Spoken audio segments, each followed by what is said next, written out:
que es de día.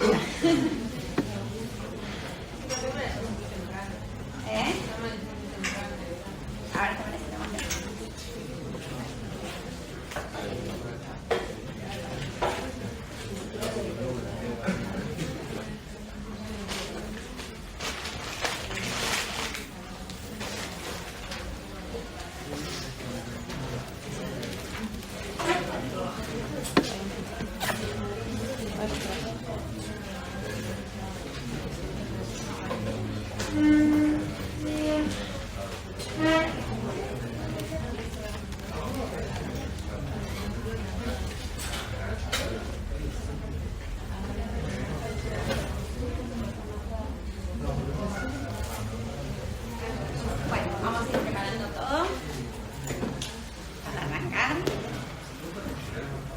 ¿Cómo venimos?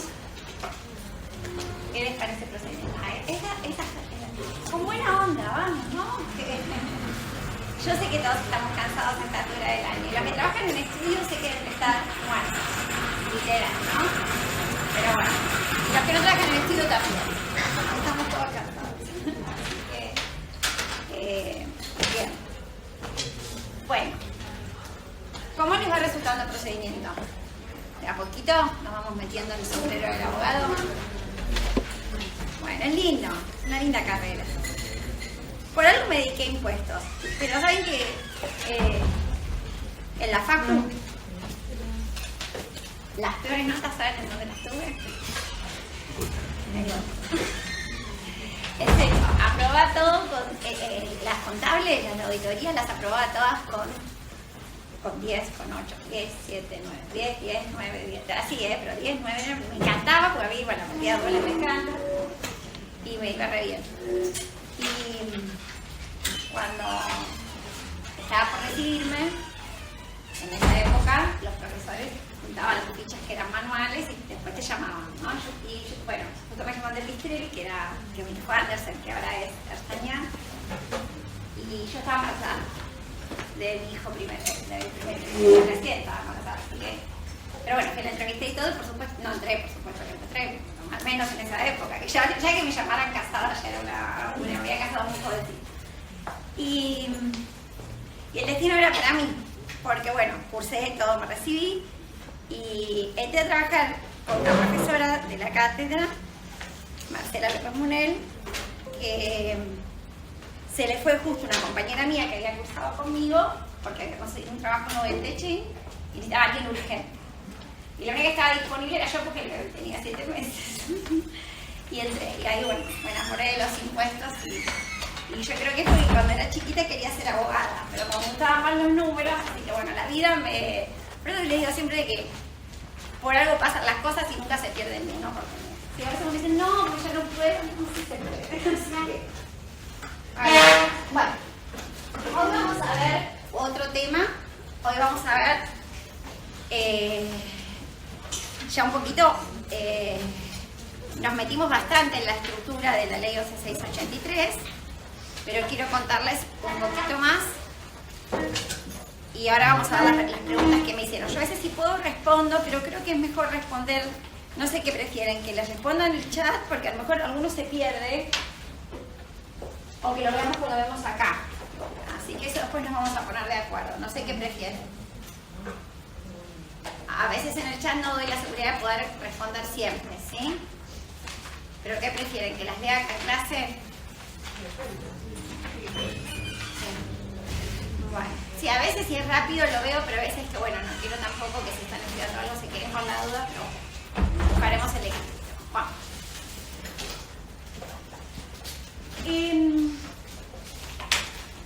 ¿Qué aprendimos ya hasta ahora?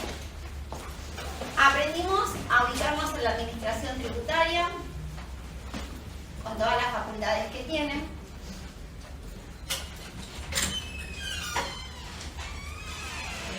Y para acá tenemos el decreto 618 del 97 que regula todo eso. Y hoy vamos a ver el otro, la contracara de esta relación tributaria. ¿Quién es? ¿El contribuyente o responsable? ¿Sí? En el medio ya empezamos a ver, esto es artículos 5 a 9, digamos, de la ley 11.680. ¿Sí? De lo que ya fuimos viendo,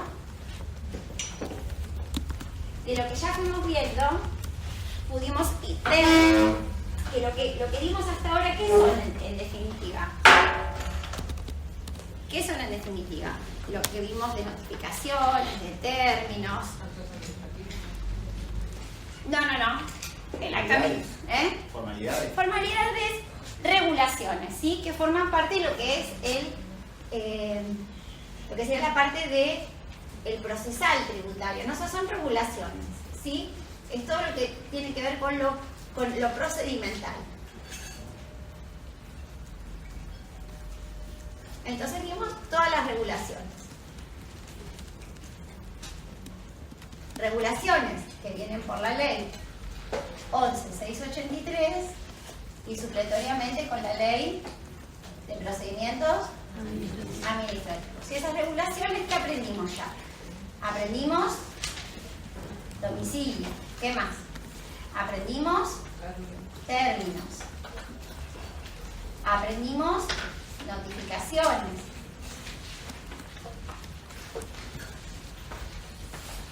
¿Sí? ¿Qué más aprendimos? Las consultas.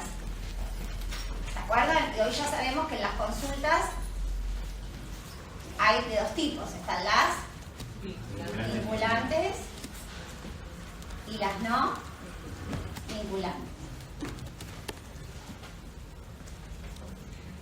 ¿Y para qué vienen todas estas regulaciones? Bueno, vienen para, naturalmente, también son utilizadas, y ahí sí vamos a ir a los actos administrativos, donde los dos trabajamos en los actos administrativos. Él fijó para pedir y nosotros para dar. ¿Estamos bien? ¿Sí? ¿Está? Bueno, ahora vamos a ver entonces los responsables. Vamos a aprender los responsables. Si ustedes se van guiando así por esto, van entendiendo cómo está armada la ley. Y en el parcial, cada uno de estos puntos es una preguntita. ¿Sí? Lo mismo que en el IVA. Cada uno de los temitas que vamos viendo y que van viendo los ejercicios, después una preguntita. ¿Sí? Hay 6 de débito, 6 de crédito, no es más misterio que eso. ¿Sí? Bien. Lo que buscamos es que se lleven los contenidos, que alcancen el nivel de los contenidos básicos para poder comprender esto. Bien. El fisco nombra, vamos a ver ya, a dos, acá está, a ver si ya viene.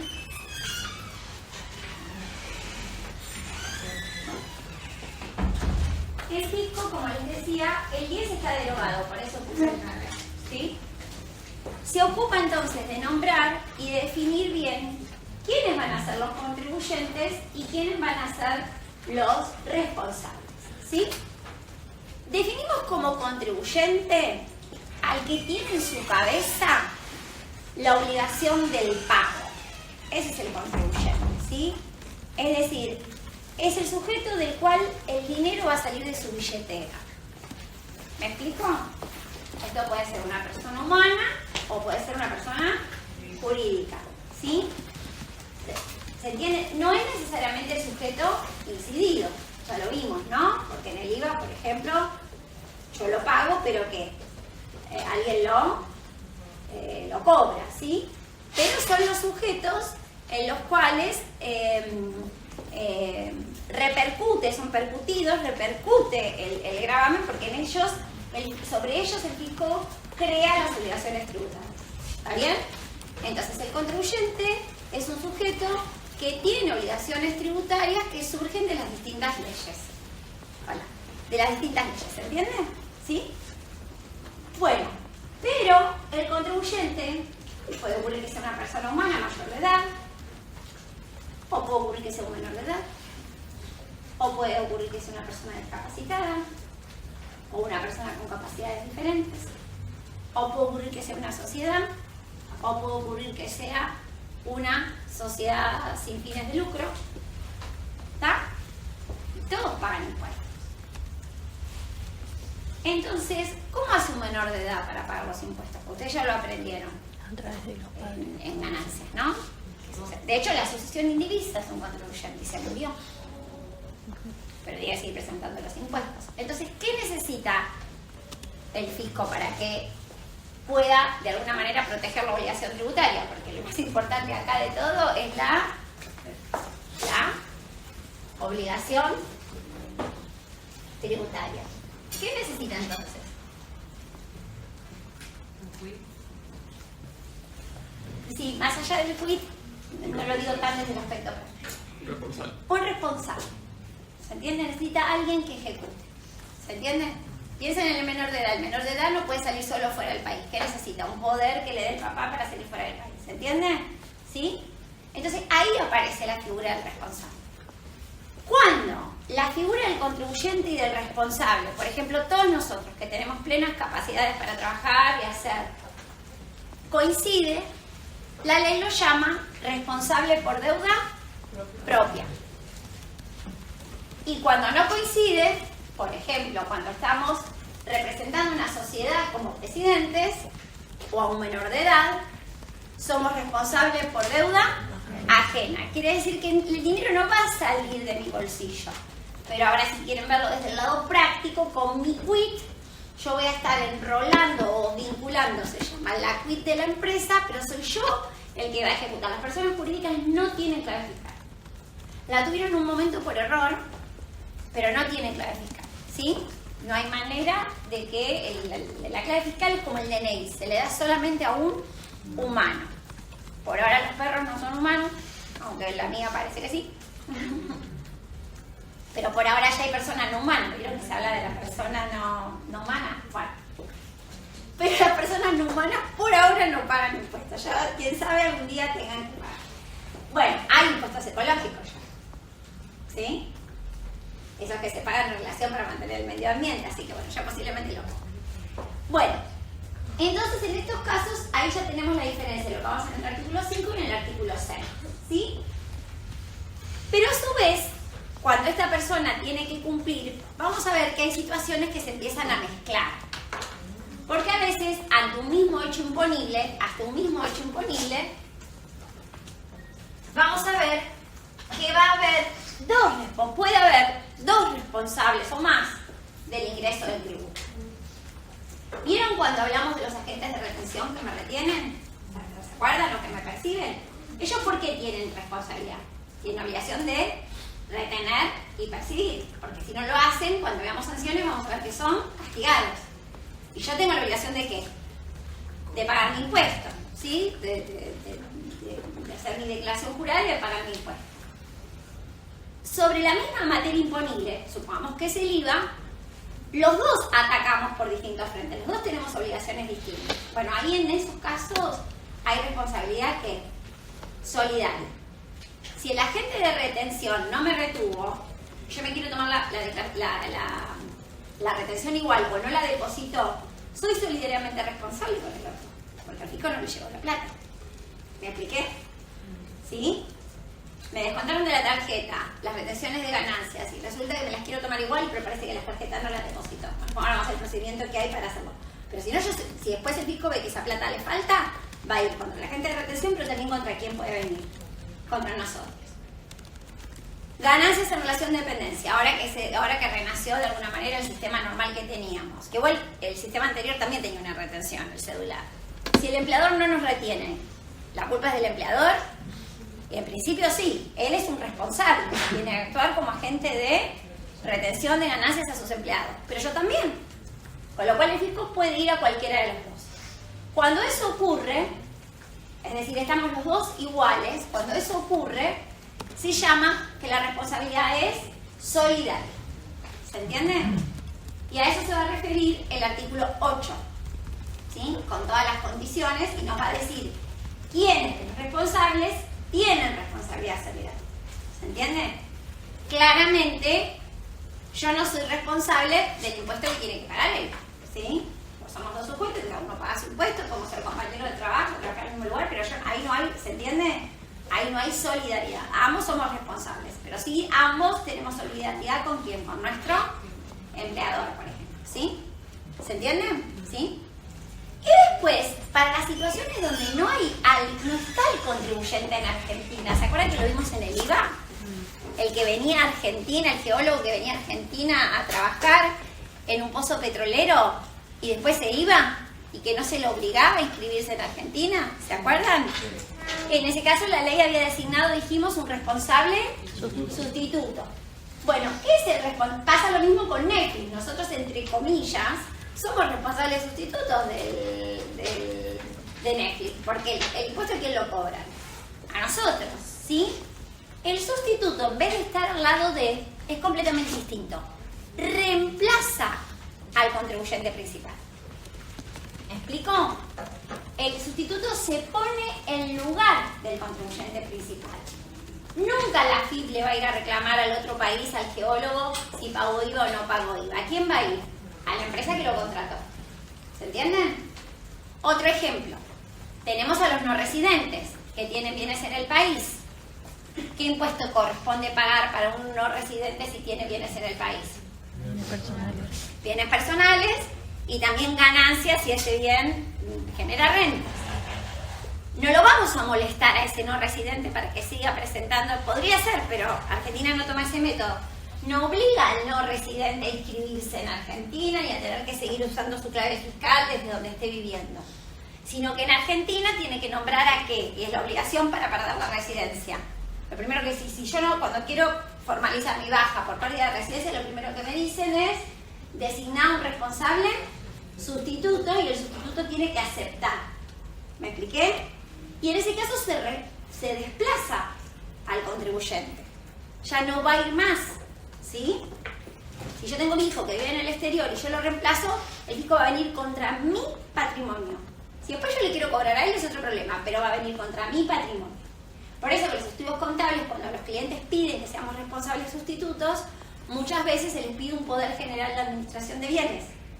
Porque si no paga, de último a uno le ejecuta los bienes. ¿Se entiende? Porque si no hay confianza, ¿sí? No me voy a poner como responsable sustituto de otros. Y después la obligación es mía ahora. ¿Se entiende? Por más que la estoy pagando con el quit de la otra persona. ¿Se entendió, gente? ¿Sí? Bueno, si saben esto, van a entender todo lo demás. ¿Sí? Ese es el entramado de la parte de contribuyentes responsables. ¿Sí? Bueno, vamos a desmenuzar un poquito más.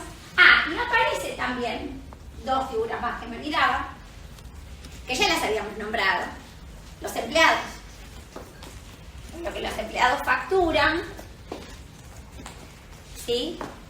Los empleados reciben las cosas de la DGI, los empleados entregan mercadería, ¿sí? Los empleados pueden ser leales o los empleados pueden hacer fraude.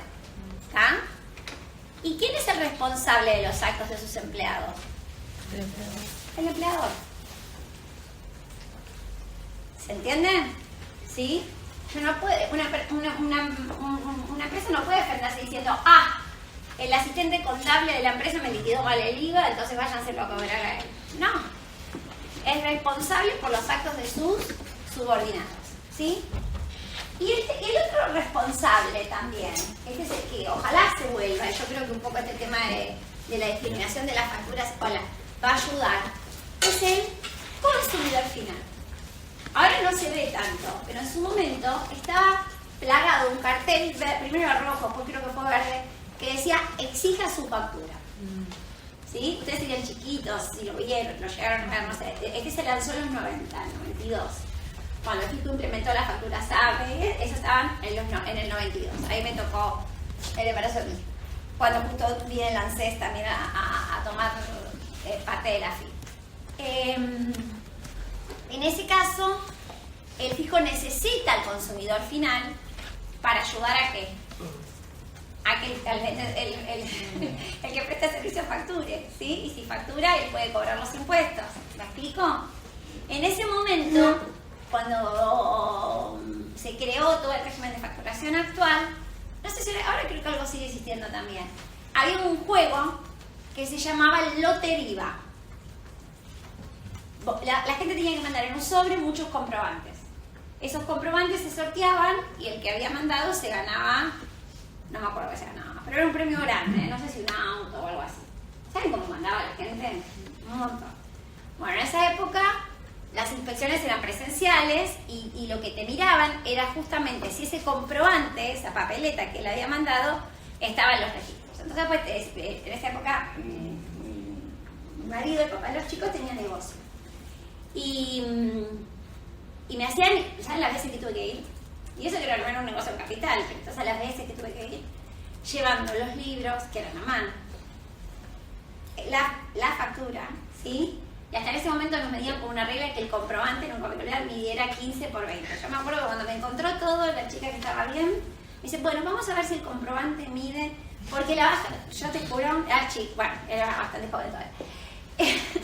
La bajada de línea era que querían ver negocios clausurados por cuadra, ¿sí? ¿Para qué? Para sentir el rigor que venía de la administración. En ese momento clausuraban por cualquier cosa, porque no le habías puesto la crucecita que era consumidor final, ¿sí? ¿Está? El negocio era familiar, yo había vuelto loco a mi cuñado, a mi suegra, porque trabajaban en el negocio y los tenía... cuando salían bien las de lotería, felicitaba al que había facturado, porque como era mano no sabía quién había facturado. Bueno, ¿se entiende, gente? ¿Sí? Entonces, este es el punto por el cual el consumidor final tenía inclusive una responsabilidad, que es ese artículo 10 que se lo quitaran. Porque también lo penalizaban. Si lo encontraban saliendo de un negocio sin factura, lo penalizaban. Sí, pero después lo sacaron. Bueno, veremos qué pasa. Bueno, entonces, como decíamos, esto es más o menos un resumen un poco más prolijito de lo que dice el pizarrón. Todo viene por esta obligación principal de dar sumas de dinero, la obligación de pagar el impuesto, esta obligación que vemos acá, que es autónoma, que es indisponible e inderogable, es decir, una vez que existe, existe. El fisco no puede renunciar a no cobrarla, ni el contribuyente puede decir que no la quiere pagar. Y en esta, justamente en esta relación jurídico-tributaria que hablamos, que existe entre la administración tributaria y el contribuyente responsable, vemos que existe el sujeto pasivo de la obligación tributaria, que es el que llamamos contribuyente, ¿sí? Que es el que está obligado al pagar el ingreso del impuesto. Después tenemos también al responsable que va a pagar ese impuesto por cuenta de otro. Bien, entonces dijimos, el contribuyente es sujeto pasivo del impuesto, es responsable de la obligación tributaria propia y es aquel en el que se han verificado los presupuestos legales de hecho para dar lugar al nacimiento del hecho imponible. ¿Vamos bien hasta acá? Básicamente lo que dije antes. El responsable es el deudor de la obligación tributaria, porque ese es el que tiene que hacer la papeleta, es el que tiene que ingresar, es el nexo que se necesita para que el dinero llegue al fisco. Es responsable no del tributo, del ingreso del tributo, ¿sí? Y cuando hablamos del tributo, el responsable tiene que hacer dos cosas con el tributo. Y acá vuelvo a esto que lo voy a hacer hincapié todas las veces que puedo. El responsable tiene que primero, ¿qué? Determinar el tributo. Y después tiene que pagar el tributo. Y son dos cosas distintas. No son sinónimos. Y las dos son de igual importancia. Si ustedes me dicen, ¿qué es más importante? ¿Pagar o determinar? Seguro se inclinarían por una. ¿Por cuál? Por pagar. Para acá pagar, ¿ven? Está mezclado. Las dos. Pero les diría que hasta es más importante determinar. Porque cuando el fisco sabe cuánto hay que pagar, pues lo cobra. Pero si el contribuyente lo presentó, el fisco, ¿qué pasa? No sabe. ¿Se entiende? No sabe. Para esto de determinar, vamos a ver todo lo qué es la declaración jurada y todos los requisitos que tienen que ponerse, que esto lo vamos a ver en los artículos 11 a 15. ¿Ah? Pero lo veremos ya, hoy no vamos a llegar, ya esto se verá el miércoles que tienen clase conmigo. Y para pagar, hay muchas formas, se lo llama cancelación de la obligación tributaria.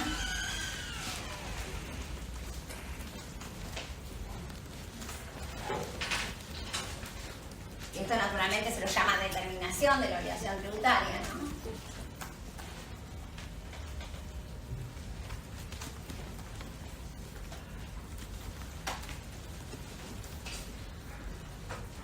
Y esto lo vamos a ver en los artículos 20 a 29 de la ley. ¿Sí? ¿Se entiende? Y hasta ahí más o menos nos quedan del 30 al 35 para el examen, así lo tienen bien, que son las facultades que tiene el fisco de ¿qué? De verificación y fiscalización, sí, para determinar la materia imponible, y nos queda pendiente los artículos 16 a 19, que son todos los que regulan lo que llamamos procedimiento de determinación de oficio, que acá está el corazón de la materia, ¿sí? ¿Está? Perdón que hinche tanto con esto. Acá está el corazón de la materia, que es cómo hace el fisco cuando este señor no determinó o determinó mal para hacerme ¿qué? El ajuste. De acá viene el ajuste del inspector, ¿sí? Acá está lo que llamamos ajuste fiscal. ¿Se entiende? De alguna manera estos dos están súper relacionados. Porque el fisco tiene facultades de verificación y fiscalización, de alguna manera esta parte define que los procedimientos para que pueda hacer esto de él. ¿Se entiende? ¿Sí? ¿Nos vamos ubicando? Esto es todo el primer parcial. Entonces ahora vamos a ir uniendo. Bueno, entonces dijimos que este señor tiene que ingresar el tributo y lo pone como obligado, ya sea por deuda propia o por deuda ajena, aún sin tener el carácter de contribuyente. De hecho, puede ocurrir de que yo sea representante de una sociedad y no soy contribuyente, porque lo único que tengo son sueldos en relación de dependencia y nada más, o soy contribuyente solo por ganancias. ¿Me expliqué? Pero podría estar el caso de un jubilado, que es el papá de alguien que se fue a vivir al exterior y es responsable por deuda ajena. ¿Se entiende? Y él quizás ya por su jubilación no genera ningún otro hecho imponible, o no tiene ni siquiera jubilación. Bien. Bueno, ¿quiénes son entonces los responsables por deuda propia? Como dijimos, las personas humanas, acá es el contribuyente, y las personas jurídicas, porque en las dos se verifica ¿qué? El nacimiento del hecho imponible. Y también lo son las sociedades, asociaciones y entidades sin fines de lucro, o todas las que prevea, las civiles, las que sean, y las asociaciones indivisas. ¿Está? Entonces, en lo humano, persona que vive, persona fallecida. En lo jurídico, persona regulada por la ley 1168, no, ¿cómo se llama la otra?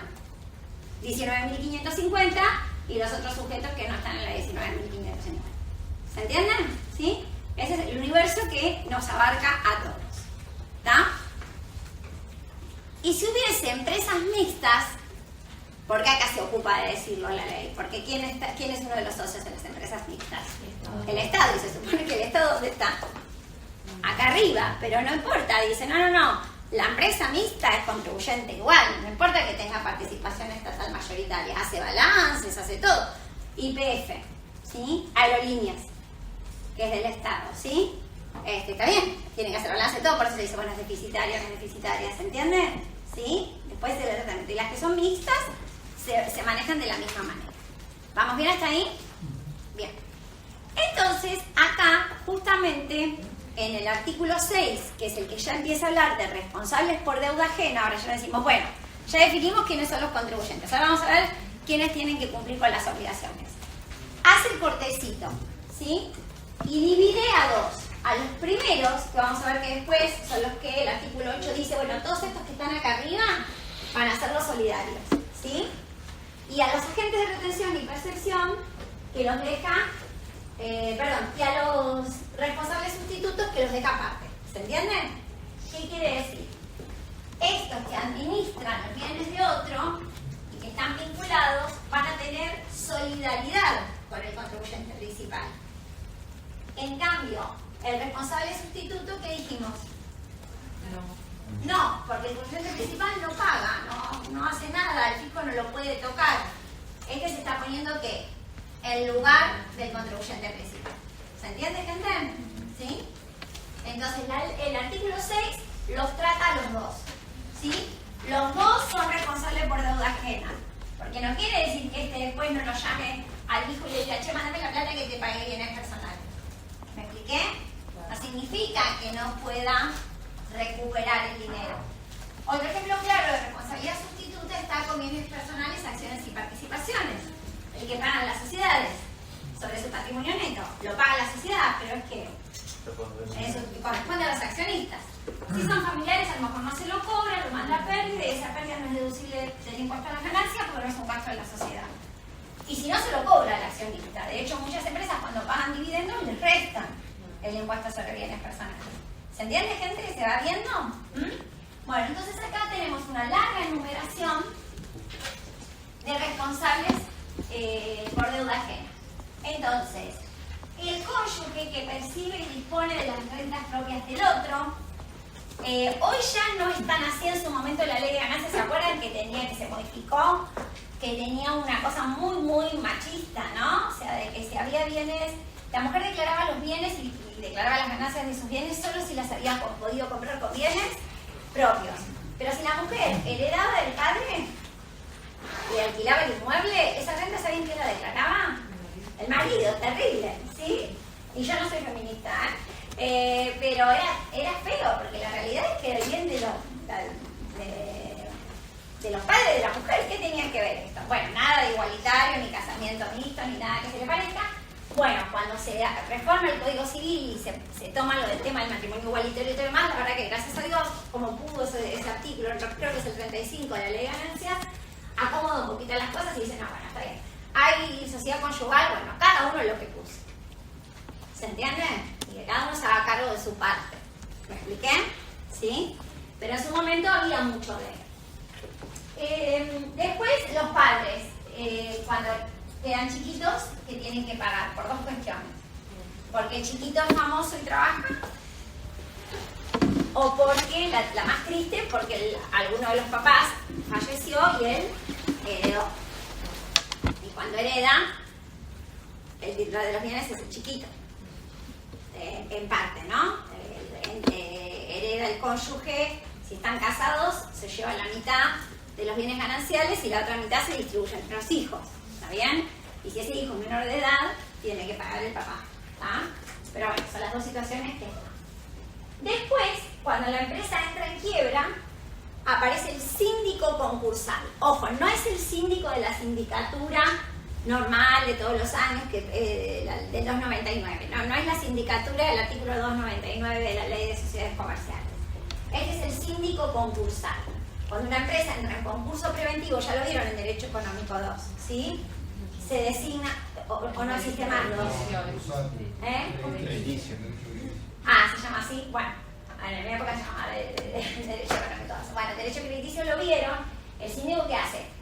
Se pone a cargo y él tiene que decidir qué se paga, qué no se paga, y él es responsable del pago de los impuestos, es responsable de que la sociedad se encamine, ¿se entiende? Desplazan al director original y él es solidario. ¿Sí? Ahora vamos a ver todo lo que implica ser solidario. ¿Está bien? Bueno, la cuarta es la clásica. El presidente de la sociedad anónima, el director de la sociedad anónima, el gerente de la SRL, y antes de ser directores de la sociedad de un amigo, estudien esta materia, ¿sí? O por lo menos estudien este tema, ¿está? O van a ver todo lo que asumen siendo directores. Yo muchas veces veo en la vida real cómo muchos padres ponen de directores a sus hijos en empresas que manejan ellos y hacen lo que quieren, y le están cargando un peso enorme al hijo. ¿Me explico? Porque el que va preso es el hijo. ¿Me expliqué? ¿Sí? Después demostrar que no tuvo nada que ver es bastante difícil, ¿sí? ¿Está bien? Bueno.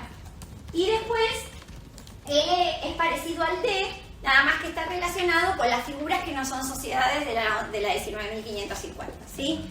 Por ejemplo, el fiduciario en el caso de los fideicomisos, ¿Se entiende? Los administradores de los consorcios, es decir, todas las otras figuras que son también responsables de los impuestos, los administradores de los fondos comunes de inversión, bueno, para el impuesto que corresponda, ¿no? Los mandatarios, bueno, ahí están todos los demás.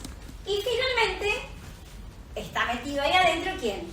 Los que yo nombraba antes, los que están al lado, los agentes de retención y percepción, ¿sí? Los que están al ladito de todos los demás. Y es como que el agente de retención y percepción, uno lo pone acá, pero en realidad lo tendría que hacer como un cuadrito acá, porque está como al lado de todos los demás. ¿Se entiende? ¿Sí? ¿Me expliqué? Bueno, vamos a ver ahora, esto está así tal cual como tiene la ley. Yo se los armé los cuadritos porque es más fácil. Y justamente acá es donde viene esa separación, ¿ven? De lo que estaba en la pantalla anterior, ¿sí?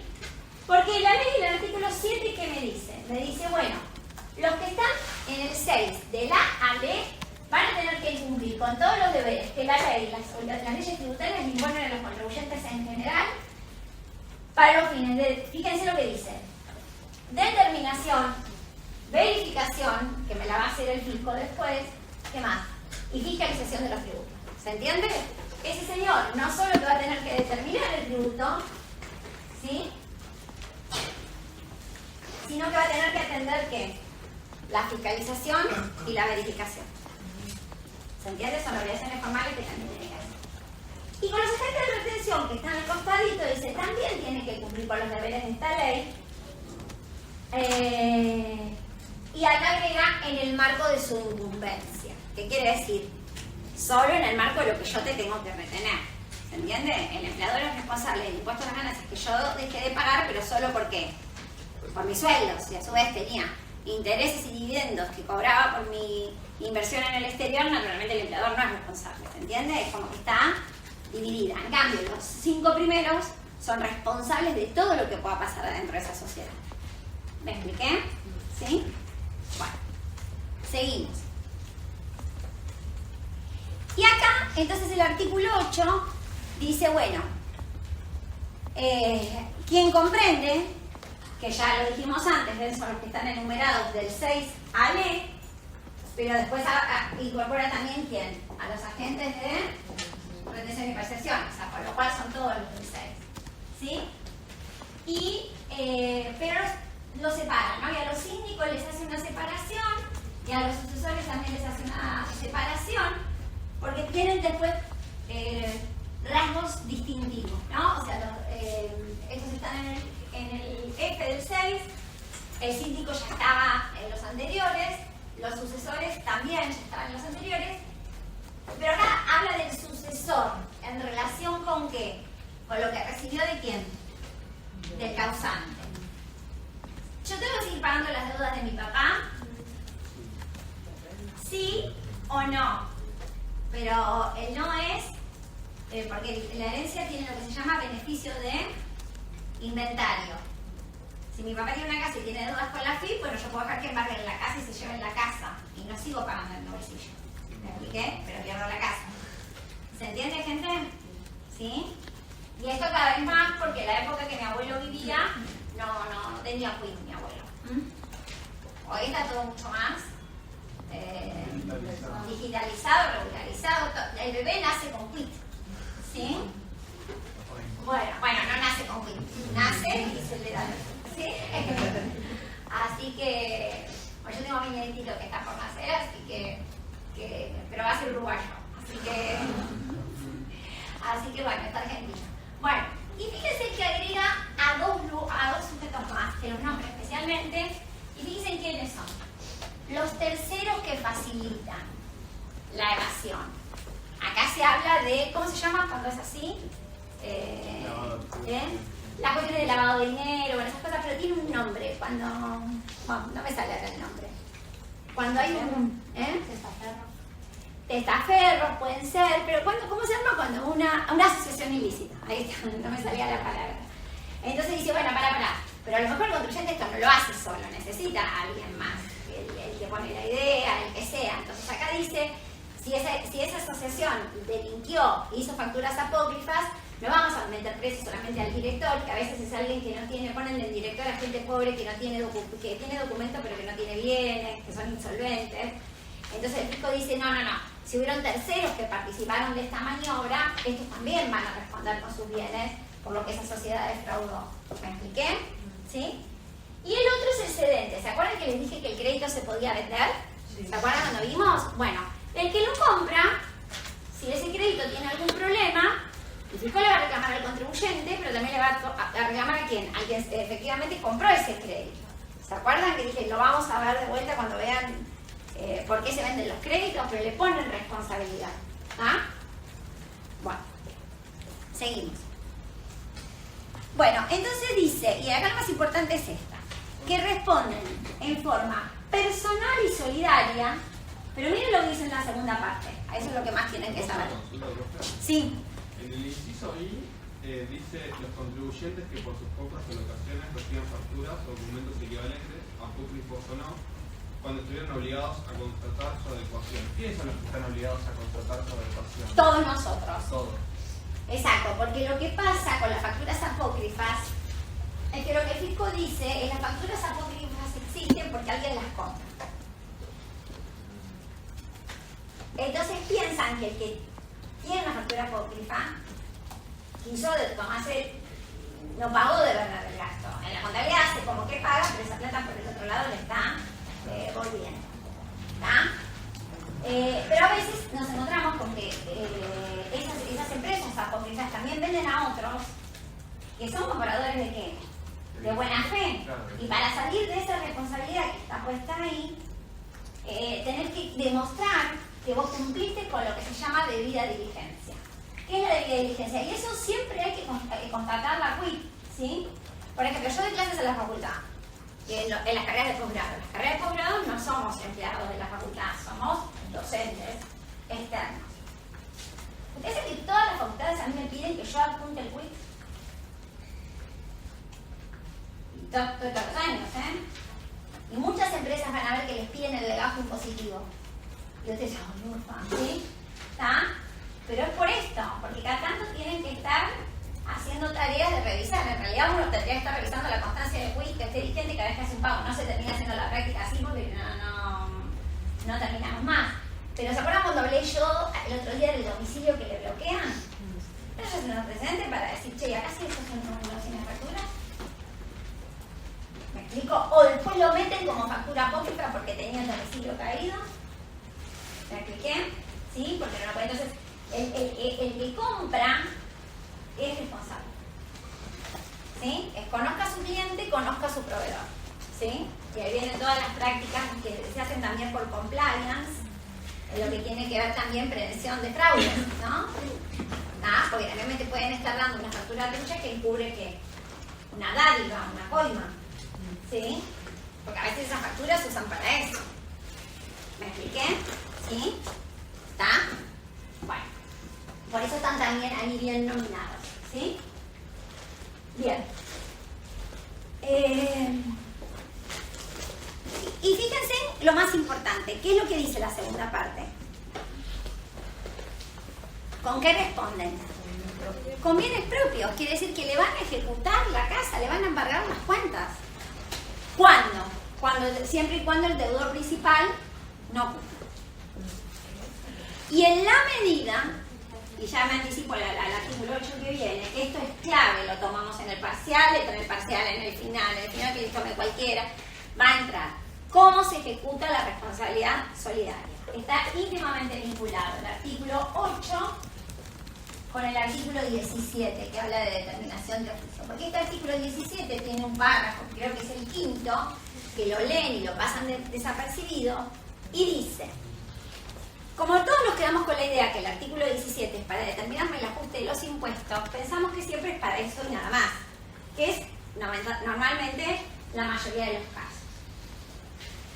Pero, aunque el impuesto ya esté determinado, cuando la empresa no lo pagó, o cuando la empresa o cuando el fisco le hizo un ajuste a la empresa y la empresa no cumple, porque ya está quebrada o porque ya delinquió y no tiene más bienes, va a ir al solidario. ¿Puede ir directamente a hacerle un juicio y sacarle la casa y embargarle las cuentas al solidario? No. Primero, que se tiene que garantizar siempre, que lo dice nuestra Constitución, el derecho de defensa, el derecho a ser oído, dice nuestra Constitución. Entonces el fisco, cuando quiera hacer efectiva la responsabilidad solidaria, ¿qué quiere decir hacer efectiva la responsabilidad solidaria? Antes de ejecutarle las cuentas, antes de embargarle las cuentas o rematarle la casa, le tiene que dar la posibilidad de defensa. Y va a usar el mismo procedimiento que tiene la determinación de oficio, ¿sí? Que tiene 3 pasos.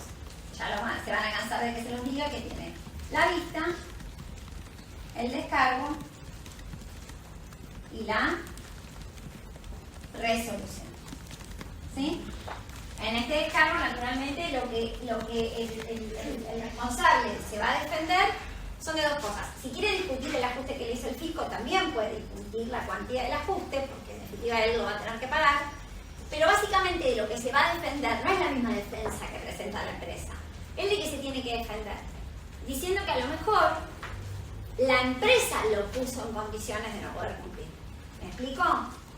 Si el responsable solidario demuestra que la responsabilidad no le es imputable subjetivamente, quiere decir que él operó con debida diligencia, la empresa le fue mal, piensa que una empresa que quiebra, el director no tendría ningún bien, y no es así. ¿Me explico? Pero ¿cuándo no es así? En la medida que él pueda demostrar que no tuvo nada que ver con eso. ¿Me expliqué? Si la empresa, el gerente comercial le fue mal, a la empresa le fue mal, vino la pandemia, el negocio tuvo que cerrar, bueno, él no, ¿se entiende? Bueno, la empresa quiebra y bueno, si quiebra el fisco perderá como perderán todos los otros acreedores. ¿Me expliqué?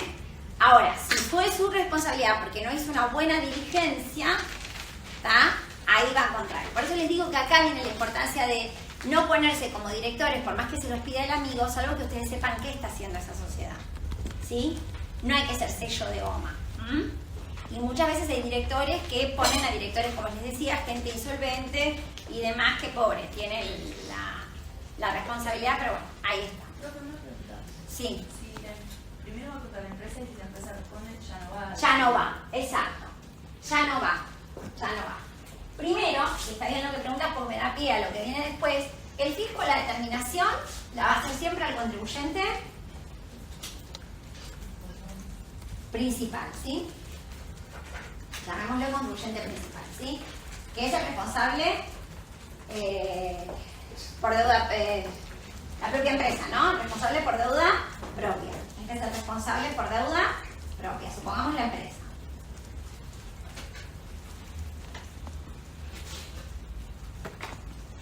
¿Cómo hace para hacerle el ajuste? Le va a correr la vista. Vamos a ver que hay un plazo de tiempo para que el contribuyente que haga el descargo. Y después, en función de lo que vea, dicta ¿qué? Resolución. Pero por el otro lado, al lado del contribuyente, al lado, está el responsable solidario. No, sustituto no. Porque si estaría el sustituto, esto no va. Se lo hace directamente al sustituto. ¿Se entiende la diferencia? Si estuviéramos hablando de responsabilidad sustituta, este no está. Está sola, tiene uno solo para ir el fisco al sustituto. ¿Ah? Entonces acá está el responsable solidario.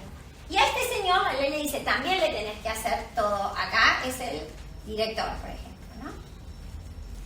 ¿Sí?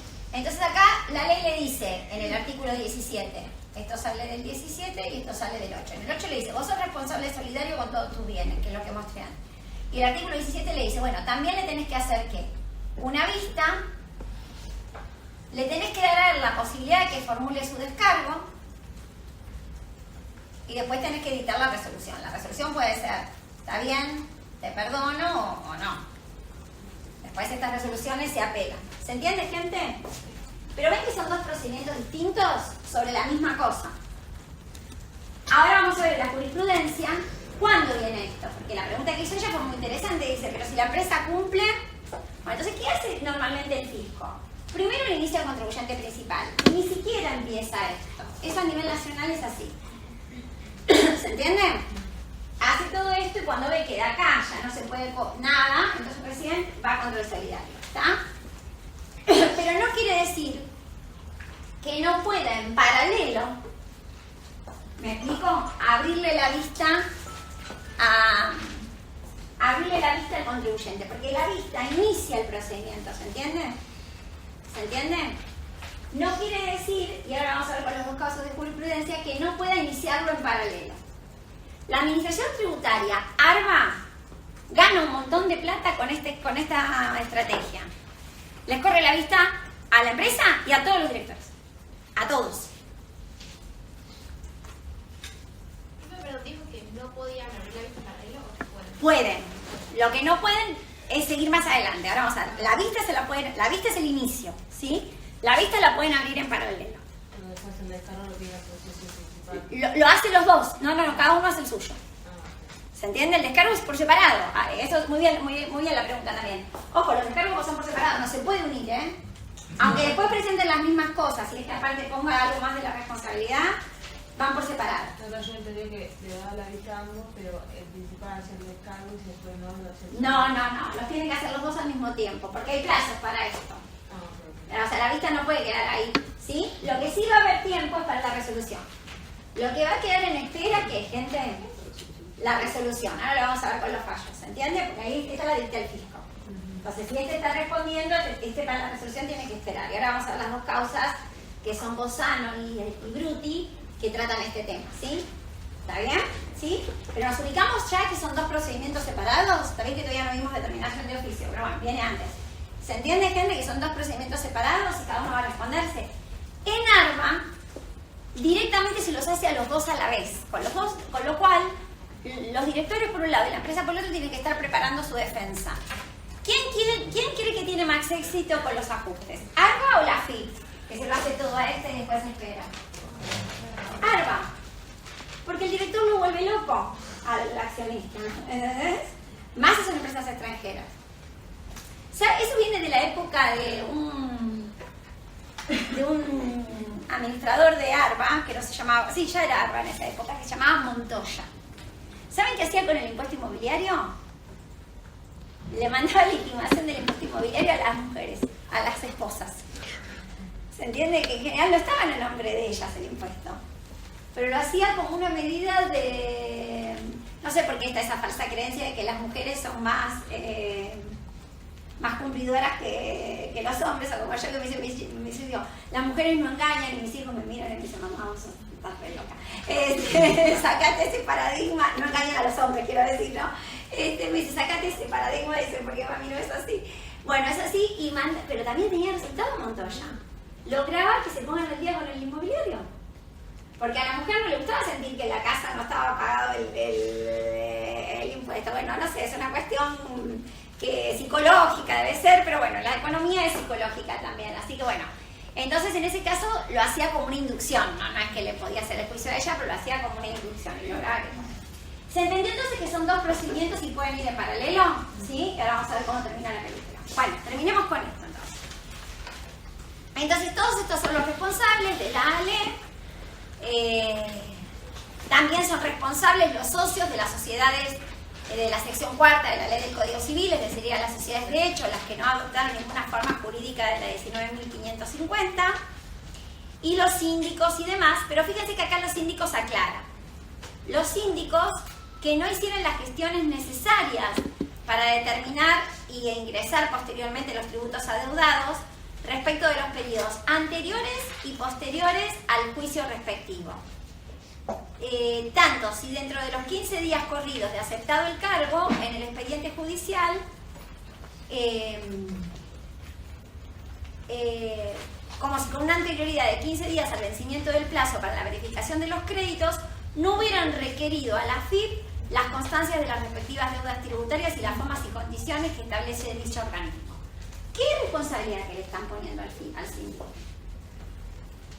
A ver, de lo que saben, porque yo no me olvidé de ese derecho. ¿Qué es lo importante si yo soy acreedor en una empresa que entra en concurso preventivo o en una quiebra? ¿Qué me tengo que apurar? No, cobrarlo. Verificar el crédito. Verificar el crédito. Entonces, ¿saben de qué es responsable el fisco? ¿El síndico? Revisando la FIP. Che, mira, te miré, acá están todas las deudas que tienen en cuentas tributarias esta empresa, o las que yo pude ver. Por favor, apúrate a verificarlas, porque si el fisco se olvida de verificar, ¿qué pasa? Perdió. Claro, como cualquier acreedor, el fisco es un acreedor más. Entonces, ¿ven la responsabilidad que le dan? ¿Sí? Tiene 15 días de que toma el cargo para decir, che, mira, fisco, vení a verificar porque, ¿se entiende? Opera como un ayudante del fisco, el síndico en ese sentido, ¿se entendió? ¿Sí? Por eso le pone, y si no lo hace, él tiene que responder con sus bienes propios, porque el Estado dejó de cobrar. Bien. Por eso lo separaba, ¿se entiende? Sí. Bueno, los agentes de retención, y el agente de retención tiene como una especie de salvavidas.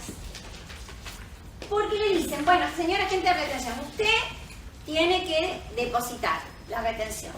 Pero la retención, en ganancias, de hecho hay una cosa que se llama autorretención. Si el agente de retención no me retiene, yo debo dentro de los 15 días autorretenerme.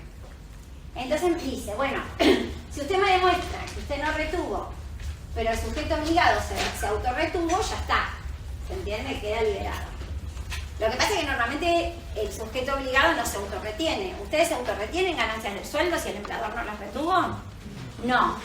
Entonces, ¿qué tiene que esperar? Primero, puede ocurrir que no tenga nada para defenderse porque si el empleador no retuvo y el empleado no presentó declaración jurada de ganancias, ¿qué pasa? El único responsable va a ser ¿quién? El solidario. Va a ir contra el empleado también, pero quiero decir, no puede escudar su responsabilidad.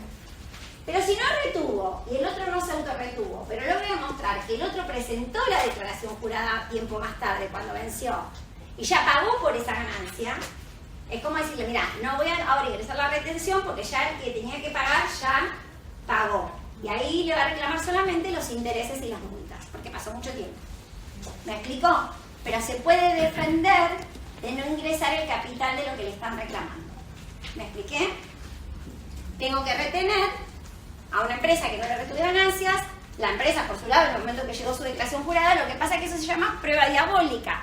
¿Por qué? Porque yo tengo que conseguir que mi cliente que no le retuve, ¿qué haga? Que me dé su declaración jurada de ganancias, para que yo le pueda mostrar al fisco que la otra empresa que yo no le retuve pagó ganancias. ¿Se entiende? Y hay que conseguirlo todo eso. ¿Se entendió? ¿Sí? Se dice que con las herramientas informáticas sería fácil para el fisco mirar si todos sus clientes ya presentaron su declaración jurada de ganancias. Pero el fisco no se toma ese trabajo, ¿sí? Se lo deja a la gente que de retención. Lo mismo pasa con los agentes de percepción, ¿sí? Que dejaron de percibir, la misma situación. ¿Vamos bien hasta acá? Bien. ¿Qué pasa cuando heredamos?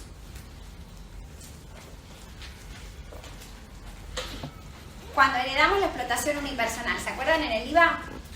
Que hablábamos que el heredero se convertía en inscrito en el IVA cuando heredaba ¿de qué? De su papá, ¿sí? Creo que no lo tratamos en este cuatrimestre, pero era un problema porque si el hijo era monotributista y su papá era responsable inscrito, cuando hereda es como que se tiene que convertir ¿qué? En responsable inscrito, ¿sí? Porque tiene que vender la mercadería de su papá. Y entonces dice, se consideran como una unidad económica susceptible de generar íntegramente el hecho imponible en relación a sus propietarios,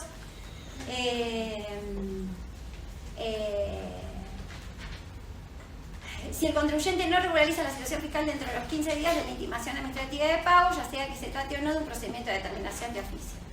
La responsabilidad, entonces, en ese caso, queda obligado, ahí, si él va a continuar con la explotación, a pagar ahí sí tiene que pagar las deudas, ¿se entiende? Que había dejado el padre. ¿Me expliqué? ¿Sí? Si no, se las va a reclamar a él también. Bueno, y si hay transferencias de créditos, esto se usa para los fondos de comercio. ¿Vieron cuando se compran fondos de comercio? Que se compra por el lugar, por lo que sea. Bueno, uno también está comprando también las contingencias, menos si le da publicidad. ¿Se entiende? Pues si le da la publicidad, se da la posibilidad al fisco de que vaya y se oponga, ¿sí? Entonces, cuando hay publicidad, ahí el adquirente del fondo de comercio queda liberado. Si no hay publicidad, porque a veces se hacen acuerdos privados que no cumplen con estos requisitos, se corre el riesgo, ¿sí? Bien. Bueno, acá está lo de los terceros, que facilitan la evasión o el dolo, y los entes de los créditos tributarios, que ya los habíamos hablado. Bien, entonces, para efectuar dijimos entonces que para hacer efectiva la responsabilidad solidaria, el fisco tiene que ejercitar este procedimiento que está dibujadito ahí. Si no regularizan la situación dentro de los 15 días de la intimación administrativa de pago, y dice ya sea que se trate de un procedimiento de determinación de oficio o no. Porque acá estamos hablando de obligaciones que el fisco tiene que determinar, ¿sí? Es decir, obligaciones que son ajustes, ¿sí? Le detecta el ajuste a la empresa y quiere también tener al lado al responsable solidario. Pero pasaría lo mismo si se trata de obligaciones que ya están determinadas, ¿sí? Cuando la obligación ya está determinada, ¿qué es lo único que tiene que hacer el fisco? Si la obligación ya está determinada, tiene que cobrar.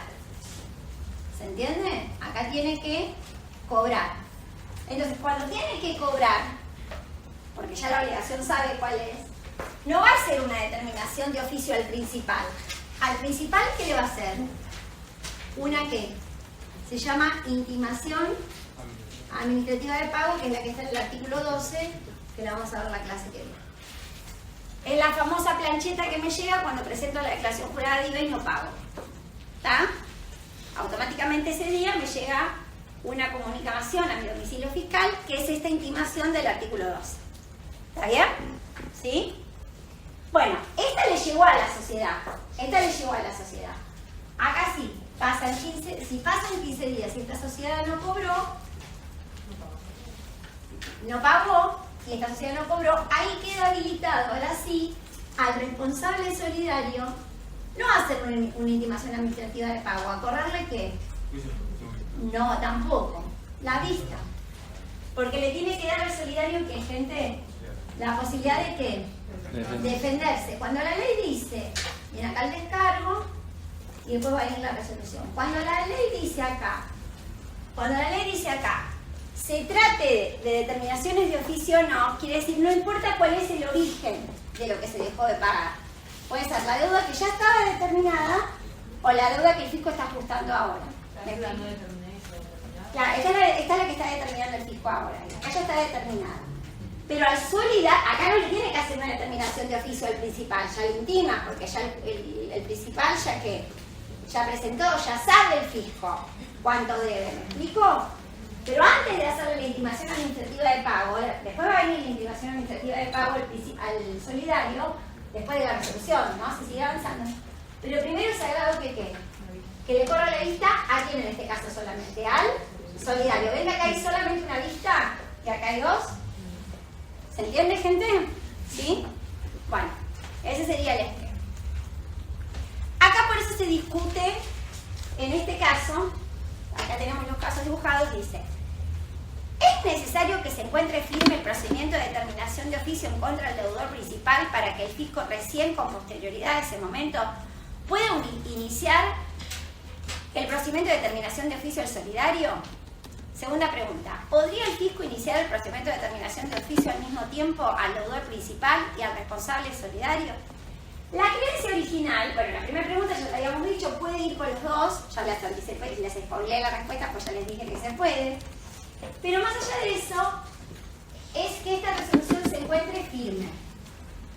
Y acá me tengo que decirles que para que esta resolución se encuentre firme, quiere decir, no es que dicte la resolución y ya está, y quedó firme.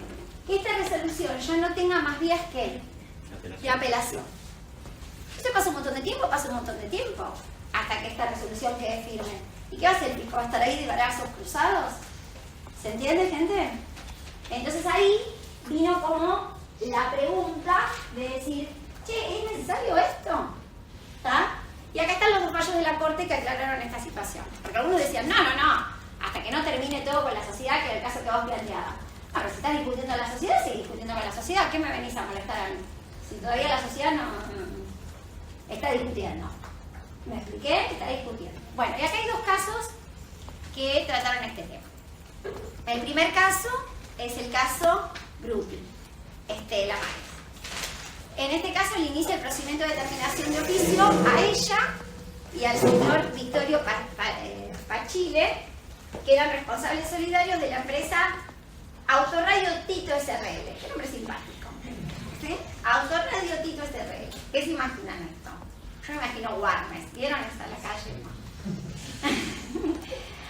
Sí, yo tenía un cliente ahí. Sí. La inspectora una vez me dijo, lo atendía, ¿no? Era muy jovencita. Y era prolijo igual. Cacho, suspensión. Bueno, entonces este cacho era bastante prolijo, pero la inspectora me dijo, tenés un prolijo, pero yo sé que acá hay ventas omitidas, no te la puedo demostrar, pero está me dijo. Pero bueno, entonces dice, la señora esta, Estela Maris y Victorio, dicen que no era correcto que el fisco iniciara el procedimiento de determinación de oficio antes de que por lo menos llegase esa resolución, ¿se entiende? Dice, ni siquiera está la resolución. Dice, no me podés, por lo menos hay que esperar que esté la resolución, ¿sí?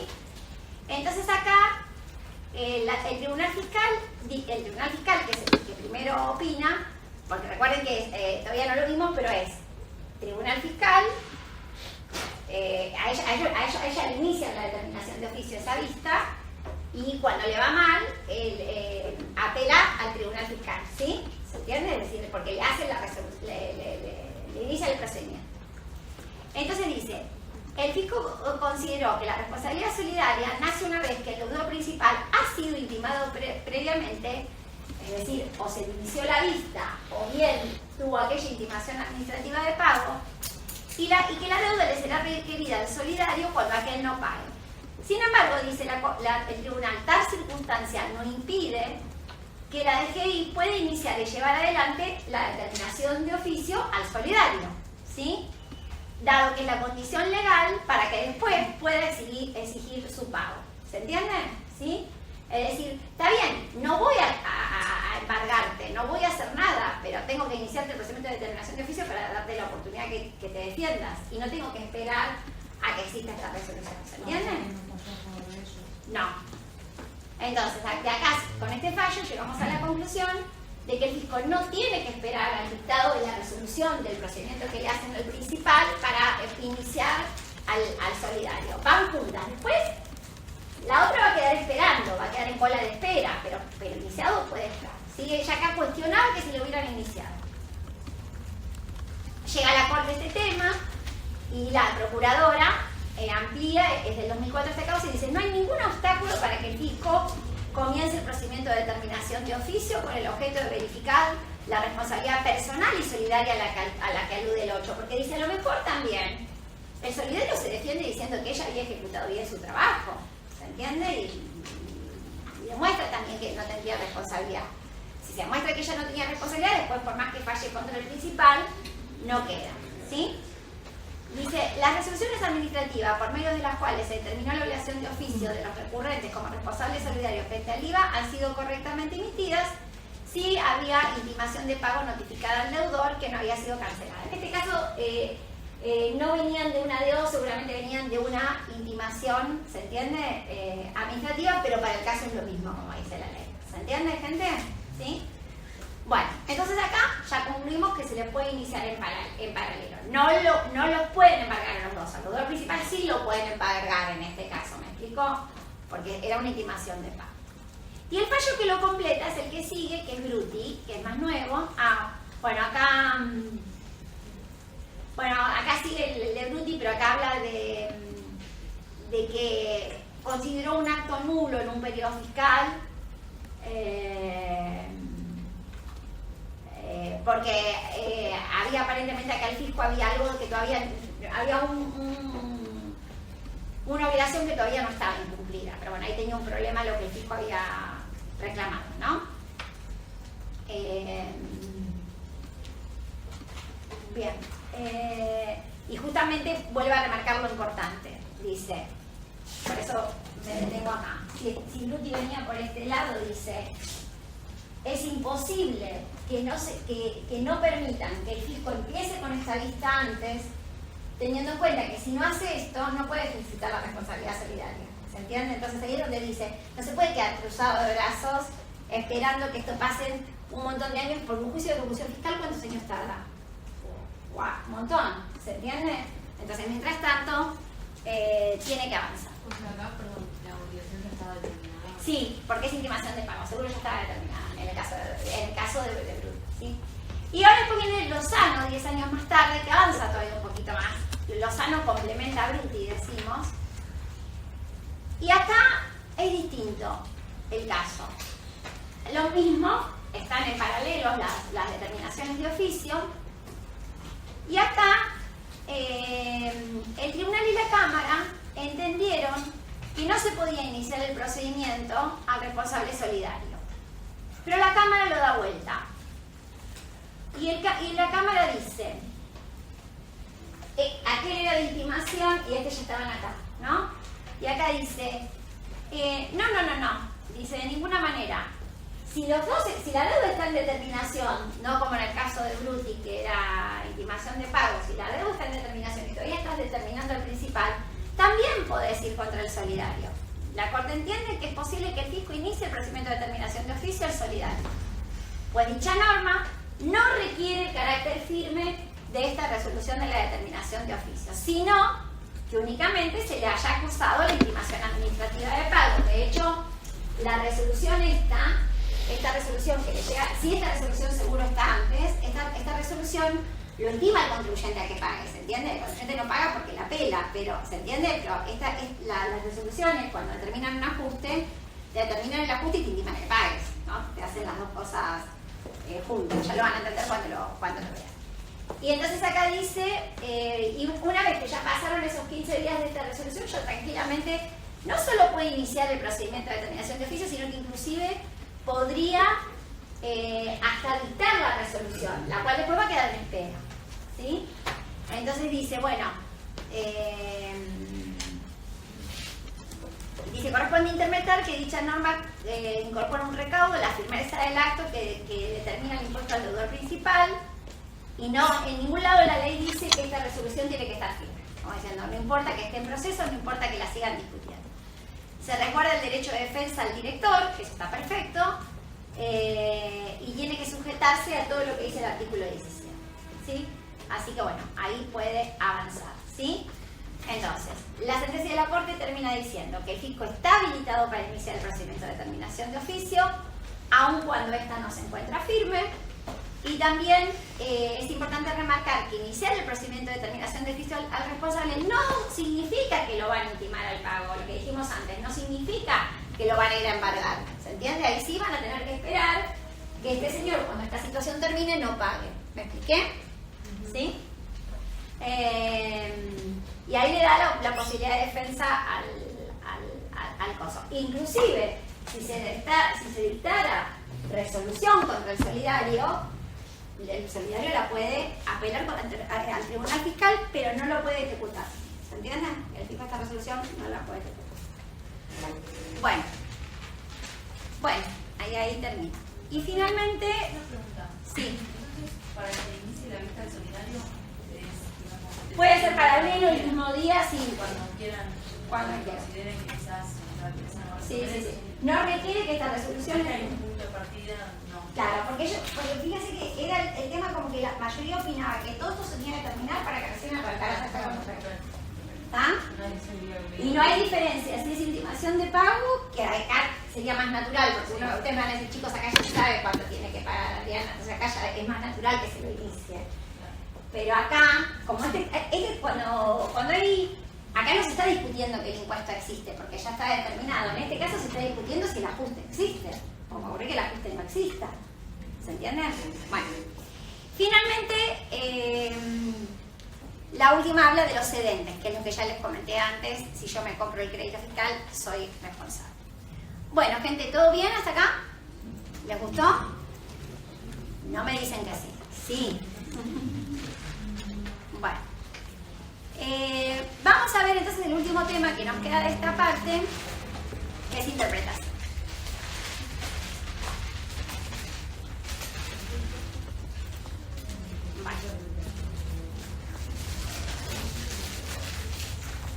Bueno, entonces hoy ya aprendimos, ya vimos básicamente, le diría, casi la mitad de los contenidos de la teoría, ¿eh? Ya nos falta un pedacito nada más, ya estamos en 3/4, ¿eh? Nos queda un cuartito, ¿sí? Bueno, ¿por qué es importante interpretar? A ver, ¿qué opinan? Porque a veces se puede entender otra cosa y lo que entendés es diferente a lo que dijo el legislador. Claro. Ustedes leen la ley de IVA porque veo que están leyendo, porque están planteando un montón de inquietudes. Vengo yo, les digo algo, les quedan dudas de los que digo, porque yo también de alguna manera cuando hablo, me puedo equivocar también en lo que digo, usar una palabra, puedo usar invierto ya con la vejez, un sí por un no, entonces ustedes dicen no, Adriana, bueno, ¿está? Se dan cuenta a veces que digo cosas que no están bien. Pero fuera de las equivocaciones humanas, puedo estar interpretando algo distinto, ¿sí? Ustedes pueden decir, mira Adriana, yo estoy interpretando otra cosa cuando leo esto. Y yo en algunos casos les aclaro y les digo, sí, está bien, de la lectura no quedó clara, pero la corte dijo que se entendía esto. ¿Se explique? ¿Se entiende? Bueno, porque a veces las normas no tienen la claridad que dijeron, aun cuando las tengan. Hay una cosa muy importante en la interpretación de la ley, que es el uso de las comas y los punticomas. Vieron que siempre hay los que hacen chistes y qué sé yo, en ese momento estaban, que me encantaban, ¿cómo se llamaban estos que cantaban con esos instrumentos raros? Les luthier.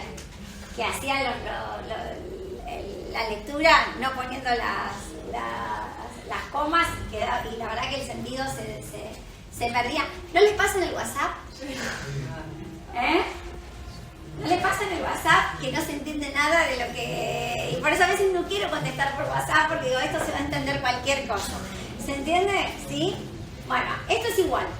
La interpretación a veces no es clara. Pusieron la coma. ¿A qué adjetivo? ¿Adjetivaba todo o adjetivaba una parte? ¿Me expliqué? ¿Qué pasa con las multas en el impuesto a las ganancias? ¿Qué multas no son deducibles? Las multas que impositivas, la multa de tránsito, bueno, revisen la ley de ganancias. Bueno, ¿se entiende? Entonces, bueno, ahí está el punto, ¿no? Dice que no son deducibles las multas. ¿Qué multas? ¿Está? Porque sigue la oración, ¿está? Bueno, entonces es igual. Bueno, entonces acá, si bien el Código Civil habla de interpretación, el Código Civil habla mucho de interpretación para todo, para los contratos. Bueno, esto es lo mismo en los contratos. ¿Qué quisimos poner? ¿Qué quisimos decir? Uno entendió una cosa, el otro entendió otra. Bueno, se dan un montón de circunstancias. Pero, como decimos, siempre existe la autonomía del derecho tributario y el fisco puede aplicar sus propias reglas. No toma estrictamente las que dice el Código Civil, las que nos importa a nosotros en materia de interpretación están en el artículo 1. El artículo 2 es otra cosa. El artículo 1 interpreta el derecho. El artículo 2 se fija en los hechos, en la realidad. ¿Se entiende? Por eso el artículo 2 lo llamamos que instituye el principio de realidad económica. ¿Se entiende? No mira tanto la letra del contrato, sino mira los hechos. En cambio, el principio de interpretación mira un contrato para ver si ahí nació un hecho imponible en el IVA. ¿Se acuerdan de las concesiones de explotación, por ejemplo, de la estación de Mar del Plata que decíamos que, bueno, mira, bueno, sí, está bien, acá está escrito que va a alquilar, pero en definitiva esto es una concesión de explotación que le está pagando, ¿se entiende, gente? E interpreta que ahí nace un hecho imponible en el IVA. Hay una cesión de derechos con un servicio. ¿Están juntos, no están juntos, son rescindibles, ¿se entiende? ¿El derecho queda grabado o no queda grabado? Bueno, esto es todo en relación con la interpretación. Y para interpretar la ley, uno puede ir a la intención. ¿De dónde se saca la intención? Todo, desde el anuncio, desde lo que sea. Bueno, las medidas paliativas estas que salieron y la ley de bases, tienen un montón antes de salir.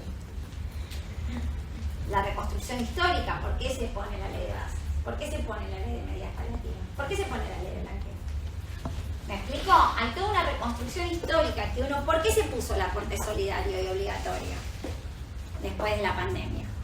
¿Es justo, injusto, confiscatorio o no confiscatorio? Lo discutimos después. Pero cada ley tiene su razón de ser. tiene su reconstrucción histórica al momento que se dicta esa ley, que no es el momento de la realidad que a veces uno después lo está analizando más adelante. Por eso muchas veces la letra de la ley queda medio en desuso, cuando yo les digo, ¿y para qué ahora me dicen lo que yo decía ayer de todas las normas de domicilio? Bueno, están, porque están, hay que seguirlas, pero la realidad es que la mayoría ya quedan en desuso, ¿sí? Bueno, entonces un método es la reconstrucción de la intención del legislador, tomar la letra y ver que ese proceso tenga un sentido lógico. Hay un montón de formas que pueden ser la literal, que inclusive hasta se va al Real Diccionario de la Academia a ver qué quiso decir la palabra según la Real Academia Española. Las interpretaciones pueden ser estrictas o restrictivas o extensivas, ¿sí? Según para qué, ¿no? Porque la restrictiva en caso de duda es profisco, la extensiva en caso de duda es profisco, o al revés, depende de lo que estemos hablando. Si estamos hablando de una exención, ¿qué quiero? ¿Una interpretación restrictiva o una extensiva? Una extensiva, ¿se entiende? Si estoy hablando de que algo quede grabado, quiero la restrictiva, no la extensiva. ¿Se entiende, gente? Si algo está grabado y otra cosa no está grabada, ¿me expliqué? ¿Sí? Si los bienes están grabados, si los bienes cosas muebles están grabados, si los inmateriales no están grabados, yo quiero que la interpretación sea ¿qué? Restrictiva, no es cosa mueble. ¿No? El analógico no se aplica en materia tributaria, pero sí se aplica en materia tributaria en lo que tiene que ver con lo formal. Es decir, acá en las leyes no puedo decir, bueno, esto es así, porque en el IVA es así, entonces es así en ganancias. ¿Me explico? No puedo tomar el concepto de venta del IVA para decir que la venta está perfeccionada de la misma manera en ganancias, pues son dos impuestos nacionales. No se aplica. No se aplica en lo material. Recuerden que lo material significa que tiene que ver con la determinación de los tributos. Y lo formal o procesal son las formas. Para todo esto sí podemos aplicar analogía. ¿Se entiende?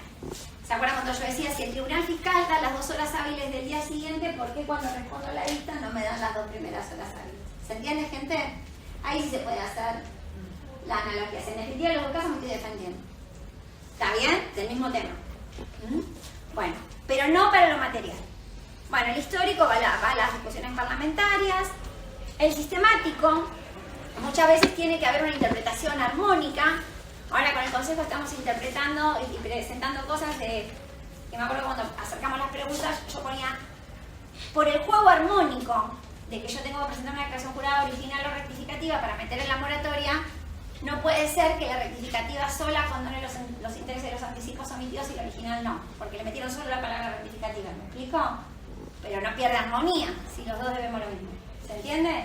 Entonces a veces la de ley no lo dice, pero implícitamente esto tiene que tener que coherencia, por favor, ¿sí? Bueno, después de ahí a que el fisco quiera hacernos caso es otro problema, pero nosotros como profesión tenemos que tratar de intervenir antes para que saquen una resolución que diga eso y no tener que discutir después esto que en la justicia.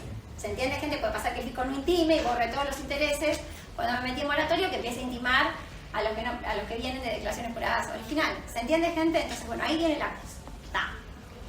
Bueno, funcional también tiene que ver la cosa. Y la significación económica, que es el que usa la ley 11683, es la que tiene en cuenta la intención del legislador en el momento. O sea, por eso lo del aporte solidario se considera que era un tributo válido, más allá que después no nos guste pagarlo, más allá que se entiende, después estamos la igualdad no es que se le tenía que poner a todo el mundo, sino que es igual con los iguales, ¿no? Bueno, o sea, todos somos iguales, pero hay distintos rangos de segmentos que puede haber.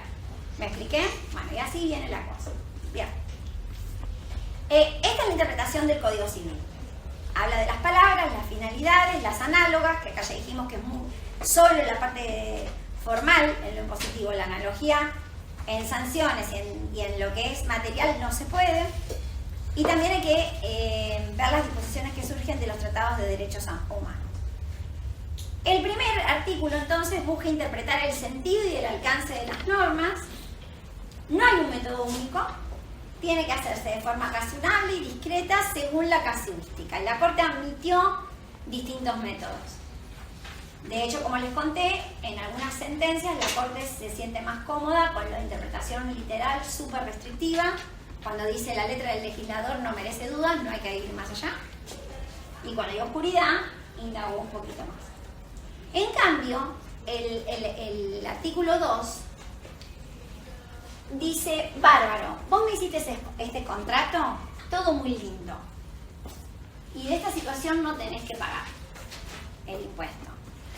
Pero este negocio encubre otra cosa distinta. Armaste toda una arquitectura para no pagar. ¿Sí? ¿Se entiende? Los fallos que tienen de realidad económica, ahora vamos a ver que hay dos tipos de fallos, y esta vez lo voy a aclarar, porque veo que sistemáticamente en los parciales se inclinan a lo que les resulta más fácil, que es cuando este principio de realidad económica corre a favor de quién, del contribuyente. Pero el objetivo originario de la ley no era pensar en el contribuyente, era en darle ¿qué al fisco? Una herramienta para que pudiera correr el velo jurídico. ¿Qué se dice velo jurídico? Decir, vos me hiciste este contrato hermoso diciéndome que esto está exento, pero esto no es lo que vos haces. ¿Me expliqué? ¿Se entiende? Esto no es lo que vos haces. Entonces, por más que el contrato me lo hiciste divino, esto no va. ¿Sí? Bueno, entonces los primeros fallos que vienen son muy viejos. Ahí van a tener las causas Mellor-Goodwin, bueno, están ahora impuestas, hay otras más, que a lo mejor los confunden cuando ustedes los leen, porque es de la época en donde las ganancias de fuente extranjera no estaban grabadas. ¿Se entiende? Entonces ustedes lo van a leer y van a decir, pero si esto ya estaba grabado, ¿qué estamos discutiendo? Si una empresa argentina obtiene ganancias de fuente que extranjeras están grabadas, ¿qué me importa? En esa época no. Entonces estas empresas tenían ganancias que decían que eran de fuente extranjera, entonces no pagaban. ¿Me expliqué? Entonces en estas causas, Mellor-Goodwin y las otras, ahora se me fue la cabeza, pero ahora la tengo en el material, dicen no, vamos a descorrer, vos hiciste todo este contrato para parecer que lo hacías afuera, pero desde acá. ¿Me expliqué? ¿Sí? Una causa muy emblemática, que es larguísima, se las voy a dar, no para que la lean porque debe tener como 200 páginas, pero sí para que de golpe, si buscan en el buscador, vayan a donde dice realidad económica, porque es uno de los mejores principios. Les cuento el caso como era. Molinos Río de la Plata, muy controvertida, ¿eh? Muy controvertida porque el tema es controvertido. Porque, ¿qué pasa? El Convenio de la Imposición con Chile establece que los dividendos que provienen de una sociedad chilena no se graban en Argentina. Si yo tengo inversión en una empresa chilena, cuando esa empresa chilena me paga los dividendos de fuente extranjera que estarían grabados por el Convenio de la Imposición, el único que puede grabarlas es Chile. ¿Se entiende? Ese es el eje. Chile tenía un sistema para determinadas sociedades que tampoco les cobraba impuestos. ¿Se entiende? Cuando esas sociedades invertían fuera de Chile. ¿Se entiende? Entonces, Molinos Argentina tenía que invertir en Uruguay y en Perú. Si invertía directamente en Uruguay y en Perú, cuando recibía los dividendos del Uruguay y Perú, ¿qué pasaba? Pagaban en Argentina. ¿Qué hace? Interpone la sociedad en Chile. Entonces, el que cobraba los dividendos, cuando Argentina no pagaba porque esos dividendos, pero indirectamente esos dividendos ¿de dónde venían? De Perú y de Argentina. Pero no lo hace así nomás, lo hace porque había un convenio. Acá se meten otras cuestiones que tienen que ver de derecho internacional público, por eso acá aparece la controversia. ¿Me explico? Entonces, aparece el artículo 2 y aparece, que está bueno para entender el artículo 2 porque la verdad que los hechos en definitiva queda clarísimo que era una triangulación de acá a la China, o sea, nadie cabe, ¿sí? Se los voy a dar para que lean esa parte. Busquen, como es muy largo, busquen solamente los párrafos que dice realidad económica. ¿Está bien? Porque les van a ejemplificar bien y les va a servir bien para entender el caso. Falla a favor del fisco. Lo que está mal, lo que es discutible, que no es parte de esta materia y lo van a hacer los posgrados, es que estaba el convenio de doble imposición en ese momento, vigente. Y en aquella época, el convenio... no era para... Por supuesto que los convenios de doble imposición no quieren la doble no imposición, porque acá no pagaban en Chile y no pagaban en Argentina. Pero se discute cuál es... Se dice que los convenios hay que interpretarlos de buena fe. el fallo, que tiene sentencia dividida, pero gana la que va a favor del fisco, los dos describen la buena fe de una manera diferente. Así que cuando le hablo de la buena fe no se metan en todo eso, que no es lo de realidad económica, ¿se entiende? Tiene que ver con la interpretación de los tratados que ya supera esta clase. Esta materia y todo. Lo van a ver en el posgrado si quieren ver tributación internacional, porque en la carrera de grado no llegamos. Pero sí para lo de realidad económica. ¿Se entiende? Porque quiero que tengan los fundamentos de los fallos cuando van a favor del fisco, no cuando van a favor del contribuyente. ¿Sí? Los que van a favor del contribuyente son lindos, los leen, les encantan, los repiten en todos los parciales. No, esta vez voy a preguntar por los que son a favor del contribuyente, del fisco. ¿Está bien? ¿Sí? Bueno. Sería buscar la veracidad de los hechos. Exacto, busca la veracidad de los hechos. Dice, ¿qué negocio hay acá en realidad? Vos querías invertir en este ejemplo, vos querías invertir en Uruguay, en cosas. Chile te la usaste como puente, ¿tá? Pero a lo mejor los mismos hechos con otra situación más compleja podrían ser legítimos, ¿se entiende? Podrían ser legítimos. Yo podría haber querido tener una sociedad en Chile. Si una sociedad en Chile operativa, no cabía duda que ese Chile no me quedaba en el centro. ¿Me explico? En este caso, la sociedad de plataformas lo único que podían hacer encima era invertir fuera de Chile. ¿Se entiende? Y lo que dicen los miembros de la Corte que fallan a favor del fisco es la buena fe, la que vos decimos para que cuando los rendimientos realmente vienen de Chile, no que vienen de otro costado. ¿Se entiende? Ahí está lo de la interpretación de buena fe. Pero bueno. Entonces, volvemos a la interpretación. Acá hay un montón de fallos. Esto de los fallos, eso que ustedes entran en la página de la Corte, eso es el tomo y el folio. Si buscan sentencias de la Corte y abajo dice tomo folio, ponen esos numeritos y les aparece el fallo. No para que lo van acá, para que lo sepan para la vida real. Los fallos se los doy yo. Pero para que sepan cómo buscar fallos. ¿Sí? ¿Está? Qué bueno que lo sepamos. Entonces esta es la que va con las palabras. ¿Sí? Y acá tenemos... nosotros no tenemos un código tributario, tenemos la ley 11683. La 11683 no habla de extensivo o restrictivo, y como dijimos, hay sentencias en los dos caminos. Las estudian, las leen, yo se las dejé acá. ¿Sí? Hay sentencias que van en los dos caminos. Las tienen ahí puestas. Esta es restrictiva, es Asociación de Empleados de Comercio de Rosario, y otra multicambio, ¿no? Una va para un lado, otra va para el otro. En el caso de la analogía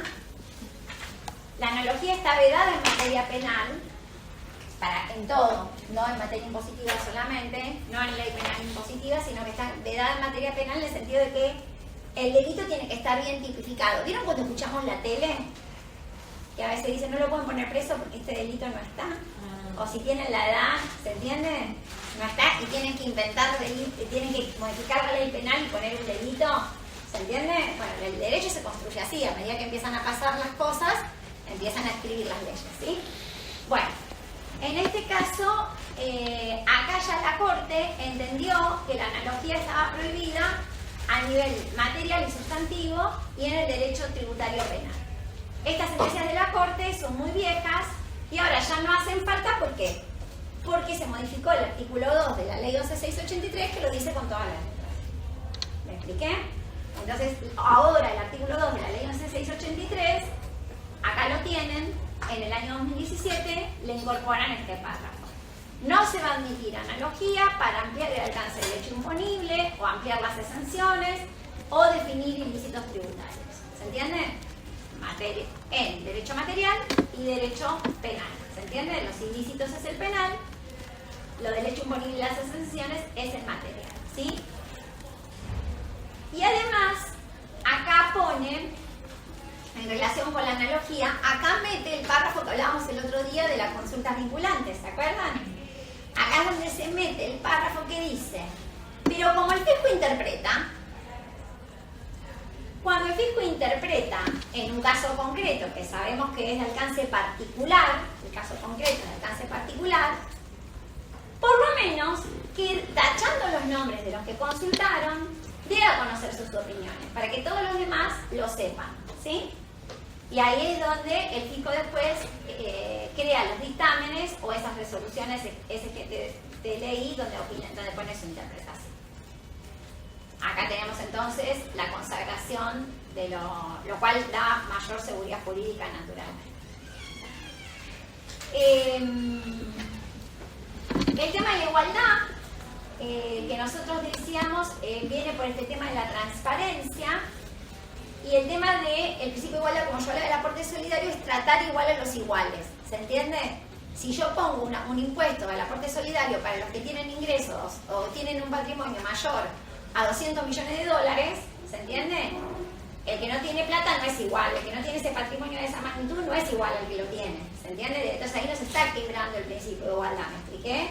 Mientras que a todos los que tienen más de 200 millones de dólares les dé el mismo tratamiento, ¿se entiende? Elijo un conjunto y dentro de ese conjunto sí a todos tengo que respetar el mismo principio de igualdad, ¿se entiende? Pero no al que no está en la misma situación, ¿se entendió?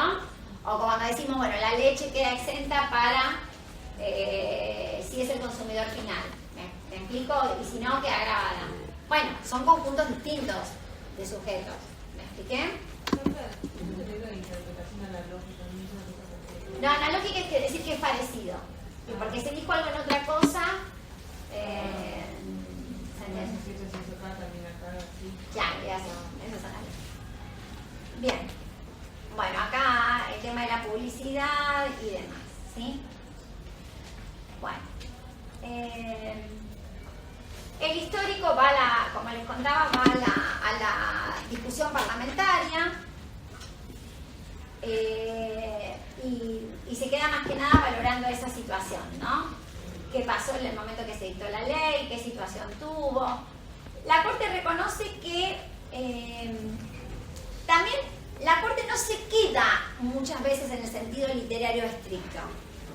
Por eso vemos que hay interpretaciones literales, porque a veces que las palabras son fáciles de entender y a veces no son fáciles de entender lo que quisieron decir, ¿sí? Porque fue ambiguo, hay oscuridad. Y esto es importante que se entienda ahora, porque cuando a mí me hacen un ajuste, porque la verdad es que yo no estaba segura si algo quedaba grabado o no, porque leía la ley y la ley prestaba confusión, o porque tenía lagunas, o porque no decía todo lo que tenía que decir. Yo me puedo defender con algo que, para que no me multen, con algo que se llama error excusable. El error excusable, que vamos a aprender en la segunda parte de la materia, es la forma que tengo para eximirme de la multa. No me pueden multar. Está íntimamente ligado con este artículo de interpretación. Porque yo lo voy a poder invocar cuando clara y francamente la norma admita distintas interpretaciones. Admita distintas interpretaciones. No porque yo lo entendí para el otro lado. ¿Me explico? Entonces acá la Corte ha sido también benefactora en el sentido de decir que si bien no hay que prescindir de las palabras, tampoco hay que restringirse a ellas cuando se requiere una interpretación razonable y sistémica. Y de vuelta, pero la razonabilidad y lo sistemático tiene que ir en general, en el momento que está dictada esa norma. ¿Se entiende? No lo que pasó después. ¿Me explico? Que es como lo del fallo Molino, ¿sí? Si en ese momento el convenio decía que no se grababan los dividendos de Chile, la empresa usó un mecanismo que entendía que era lícito, que era economía de opción. Yo no estoy obligado a pagar ¿qué? Más de lo que la ley me dice que tengo que pagar. El convenio ese lo habían denunciado y ahí no dijeron nada. Las plataformas chilenas ya existían y cuando se renegocia el convenio con Chile, no dicen, ah, no, pero las sociedades de plataformas chilenas no entran en esto. Ya el Estado sabía que estaban las plataformas chilenas. ¿Se entiende? Entonces esa es la postura de la defensa a favor de quién? Del contribuyente. Pero ya han parado ahí sí en el texto del convenio. ¿Me expliqué? Que también es mucho más difícil interpretar los convenios de lengua así. ¿Vamos bien hasta acá? ¿Sí? Ya me queda ahora cerrar con el artículo 2.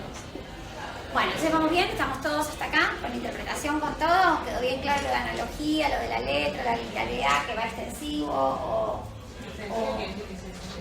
se va un poquito más allá de la palabra?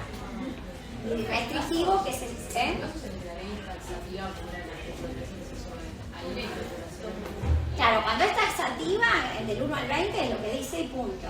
Pero vos después tenés el 21E que es enunciativa, entonces te entró todo lo demás. También puede ser extensivo y en cambio de otra. Claro, o sea, el del 1 al 20 son, si yo tengo que interpretar los artículos, los incisos 1 a 20, te voy a decir, acá tengo que leer lo que dice. Y nada más, cuando existieran esos solos, porque decía que estaban grabados los alquileres para salones de fiesta y qué sé yo, si no eran para eso, no estaban grabados. ¿Se entienden? Entonces ahí viene un poco el tema de darlo al escritor. Después, bueno, tenemos el E que lo dijo para todo lo demás. Entonces, para todo lo demás, tengo que ir a mirar entonces ya si hay una exención. Porque si todo lo demás va a estar grabado, ¿se entiende? Por eso el artículo 7 de la ley de IVA exime muchas locaciones y prestaciones de servicios individualmente. Porque ya lo grabaste a todo antes. ¿Se entiende? Bueno. Entonces acá, como decían, vamos a ir a mirar en el artículo 2 la verdadera naturaleza del hecho imponible, dice la ley. Y acá ya no se va a mirar la ley solamente, ni el texto del contrato. Va a mirar actos y situaciones y relaciones económicas que efectivamente realicen, persigan o establezcan los contribuyentes. Cuando estas formas, estas situaciones, se estructuren a través de formas jurídicas que no son manifestalmente las que da el derecho privado, para configurar adecuadamente la intención, esto que digo, si querés invertir en Uruguay y en Chile, en Uruguay y en Perú, pones sociedades ahí, ¿no?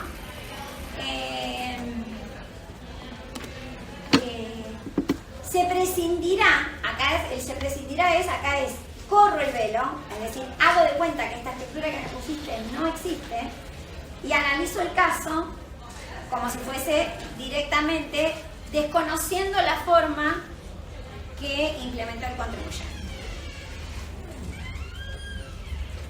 Acá se dice, se la suele llamar a este principio también de sustancia versus forma.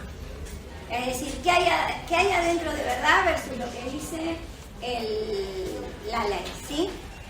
Y justamente esto es lo que llamamos una medida antielusiva.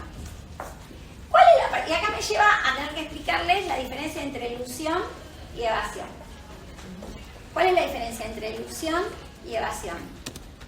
Elusión no sería, digamos, tratar de pagar menos impuestos pero a través de un mecanismo legal, y evasión es a través de un mecanismo ilegal. Sí.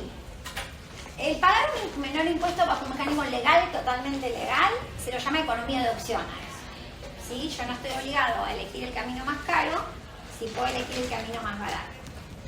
La ilusión, diríamos, tendríamos en un extremo la economía de opción, en el otro extremo tenemos la evasión, y la ilusión, digamos, que está en el medio de los dos. ¿Se entiende? Porque se ampara en normas jurídicas que generaron vacíos en general. Y trata de aprovecharse de esos vacíos, que como el legislador no los cubrió, lo hace legítimamente, pero se trata, y el caso de Molino sirve como ejemplo, ¿se entiende? El convenio de doble imposición no le impidió a la sociedad plataforma chilena, no dijo que el dividendo tenía que venir de una sociedad que operaba en Chile. ¿Se entiende? Entonces ahí hay ilusión. ¿Se entiende? Claramente sí quedó claro que en Molinos no había evasión. ¿Se entiende? Por eso ahora los convenios de doble imposición, y esto viene de la OCDE, no viene de Argentina, todos en el preámbulo, que es re importante, lo cambiaron y son para combatir, para prevenir la doble imposición internacional y para luchar contra la elusión fiscal. ¿Se entiende? Estaba lleno de situaciones en las cuales no se pagaba impuestos en ninguna parte del mundo, más en Europa que acá. ¿Se entiende? En Starbucks, con el Starbucks, ¿se lo conté yo? ¿Esto? ¿Sí? Bueno, ya lo saben. En Londres no pagan impuestos en Londres, ¿sí? Pagaban muy poco, bueno, pagaban un poco más, pero pagaban poco en Irlanda. Y saben que hubo una sentencia reciente de estos días donde se le obliga al gobierno irlandés, porque forman parte de la Unión Europea, a devolver un montón de ingresos a los países que resultaron, ¿se entienden?, perjudicados por normas que a veces el propio país, para incentivar inversiones, ¿qué hacía? Con esto que atraía atraía que las empresas se vayan a instalar en ese país y lo hacían muy agresivamente. ¿Me explico? Entonces, bueno, ahí está. Por eso, a nivel internacional, se generaron un montón de acciones, algunas para modificar los convenios de doble imposición y otras para cosas que se metan en la legislación doméstica, que significa que para que se reformen las leyes, y la reforma de Macri metió mucho de esto en la ley, en donde empiezan a decir, acá hay un vacío, entonces ahora te pongo lo que se llaman las normas antielusivas internas, ¿sí? Hay normas antielusivas externas y hay normas antielusivas internas. Las externas es para no abusarse de los convenios de doble imposición, por ejemplo. Y las internas, una se las llama en inglés SAR y las otras se las llaman GAR, ¿sí? No me piden que reproduzca las palabras que quieren decir, pero si no, a ver, la norma doméstica es cuando entonces me ponen una limitación. Me dicen, bueno, dale, podés hacer esto, pero esto limitamos hasta tal monto. ¿Vieron los intereses?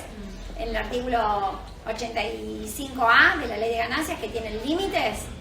Tienen límite porque, bárbaro, claro, yo me endeudo y resulta que no pago. ¿Se entiende? No pago plata. ¿Cuál es el negocio en Estados Unidos? Comprarme un departamento con hipoteca. Aunque tenga la plata. Lo alquilo. Gano el alquiler.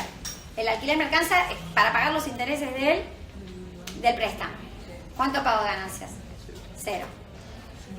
¿Se entiende? Entonces, bueno, acá hay más condiciones que tienen que darse para que justamente no me dejen que sea el total de los intereses. Hay limitaciones cuantitativas. ¿Me expliqué? Entonces, la diferencia entre vacío y ilusión es no, es parte así, es legítima, pero la legitimidad tiene que ver con un vacío de la ley. O sea, ambas están penadas. No. La evasión está más penalizada que la otra. Porque están penalizadas las dos, sí. Pero una es defraudación y el otro es omisión. Vamos a ver que son dos figuras distintas. Claro. A ver, la evasión es cuando vos tuviste la intención de defraudar. La ilusión es cuando vos quisiste aprovechar algo que viste como ventaja, pero que la realidad es porque el legislador lo omitió y que la interpretación podía ser dudosa. Entonces podés decir que omitiste esa impuesto, pero te pueden castigar. La economía de opción sería la que no, estaba bien claro, yo elegí otro camino porque este era más barato, ¿se entiende? No sé, vendía la revista con un juguete, al juguete no le puse precio y vendí la revista igual, entonces no tengo que ir por el juguete, porque el precio de la revista no cambió, lo dice la ley. Eso es economía de opción, ¿se entiende? ¿Sí? Después yo veré cómo hago. Que hay bajo esa. Claro, ¿se entiende? Yo apliqué la ley, ¿qué duda cabe de eso? ¿Se entiende? Entonces, no quiero que se queden con la idea de que la ilusión tiene más fundamento que la evasión, ¿se entiende? Tiene un fundamento legal, pero generalmente ese fundamento legal está amparado en que se encontró un hueco o un vacío. ¿Es decir una dudosa interpretación? Sí, es interpretación porque podría decirse que ese vacío de la ley es porque a lo mejor no usó la palabra el legislador, pero también quería incluir eso. Por ejemplo, el tema de quita concursal, que decía quita, pero no concursal. Exacto, claro, ahí está, ponele, tal cual. Pero ahí, ese te diría que no es claro, no es economía de opción, es un tema puro de interpretación y ahí, hasta directamente ahí yo creo que hay un vacío legal directamente y no es que hay una estructura, no va con realidad económica eso, ahí era definir si está grabado o no está grabado o si generaba débito o crédito y claramente ahí había un vacío legal, no se definía bien a qué era la quita y hubo que interpretar y decir que la quita era cuando yo estoy renunciando a algo. ¿Se entiende? Que no era la renuncia, perdón, y que tenía una naturaleza distinta.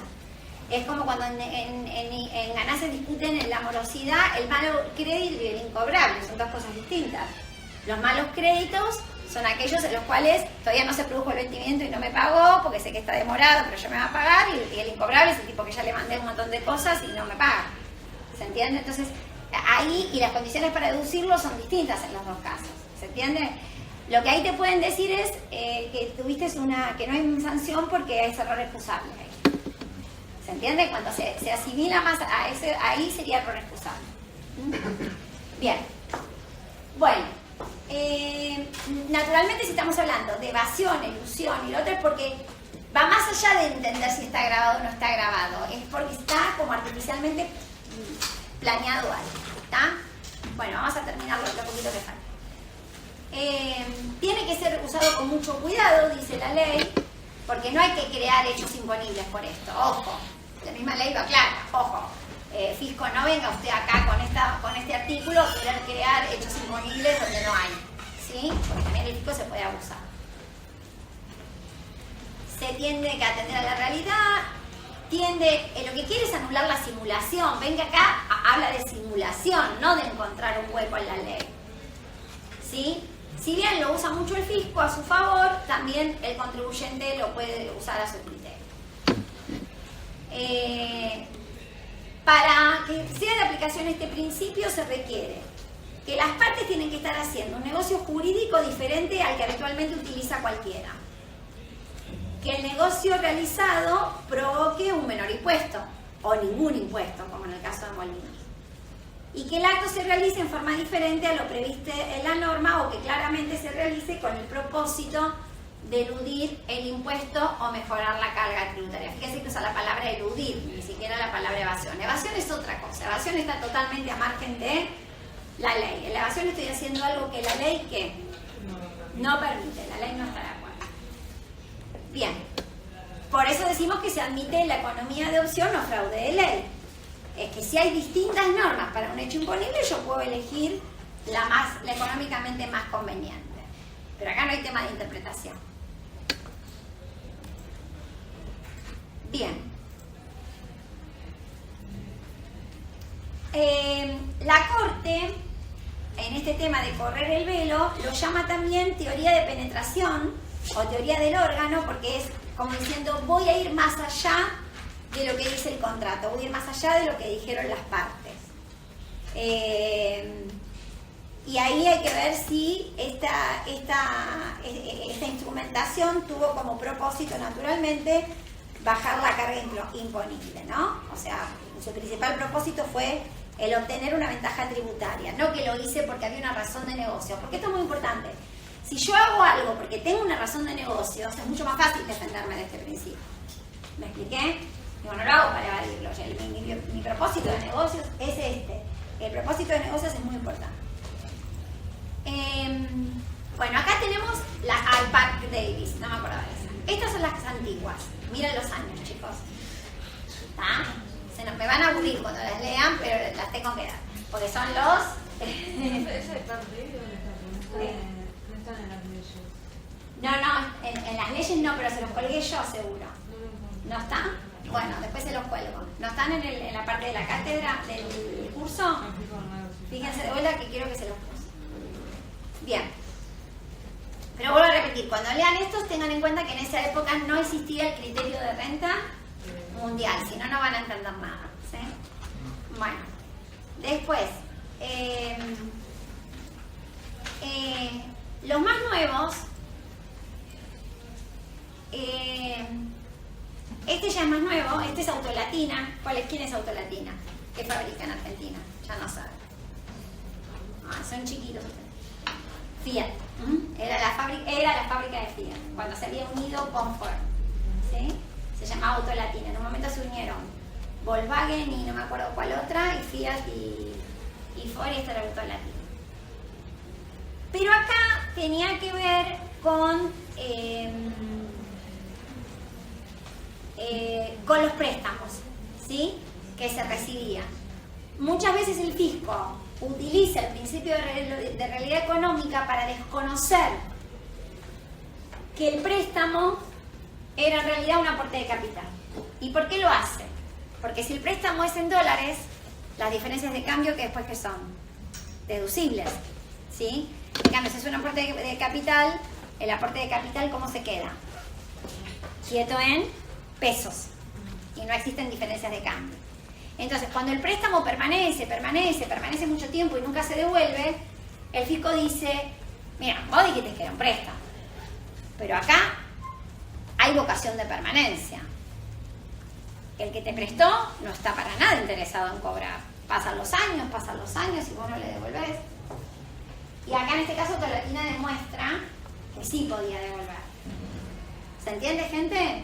Entonces, un préstamo, 10 años, sin devolverle un peso a mi accionista, salvo que sea ahora por los temas cambiarios, que no podía girar la plata al exterior, ahí tendría otro argumento, el fisco se tomó el trabajo hasta de hacer una instrucción estas instrucciones internas a sus funcionarios para que miren todo lo que tiene que, las 747, para que miren todo lo que tienen que tener en cuenta para descalificar un préstamo y recalificarlo. Esto es lo que hace el principio de realidad económica, recalificarlo como aporte de capital. Bien, acá es, por eso leanlo, que está lindo, este está bueno para leerlo, ¿no? Bueno, aparte habla de los intereses presuntos y un montón de cuestiones entre empresas. Este es el del préstamo, perdón. El otro es parecido, pero con los intereses presuntos. Este de transportadora de gas de energía es con lo... Este es el del préstamo.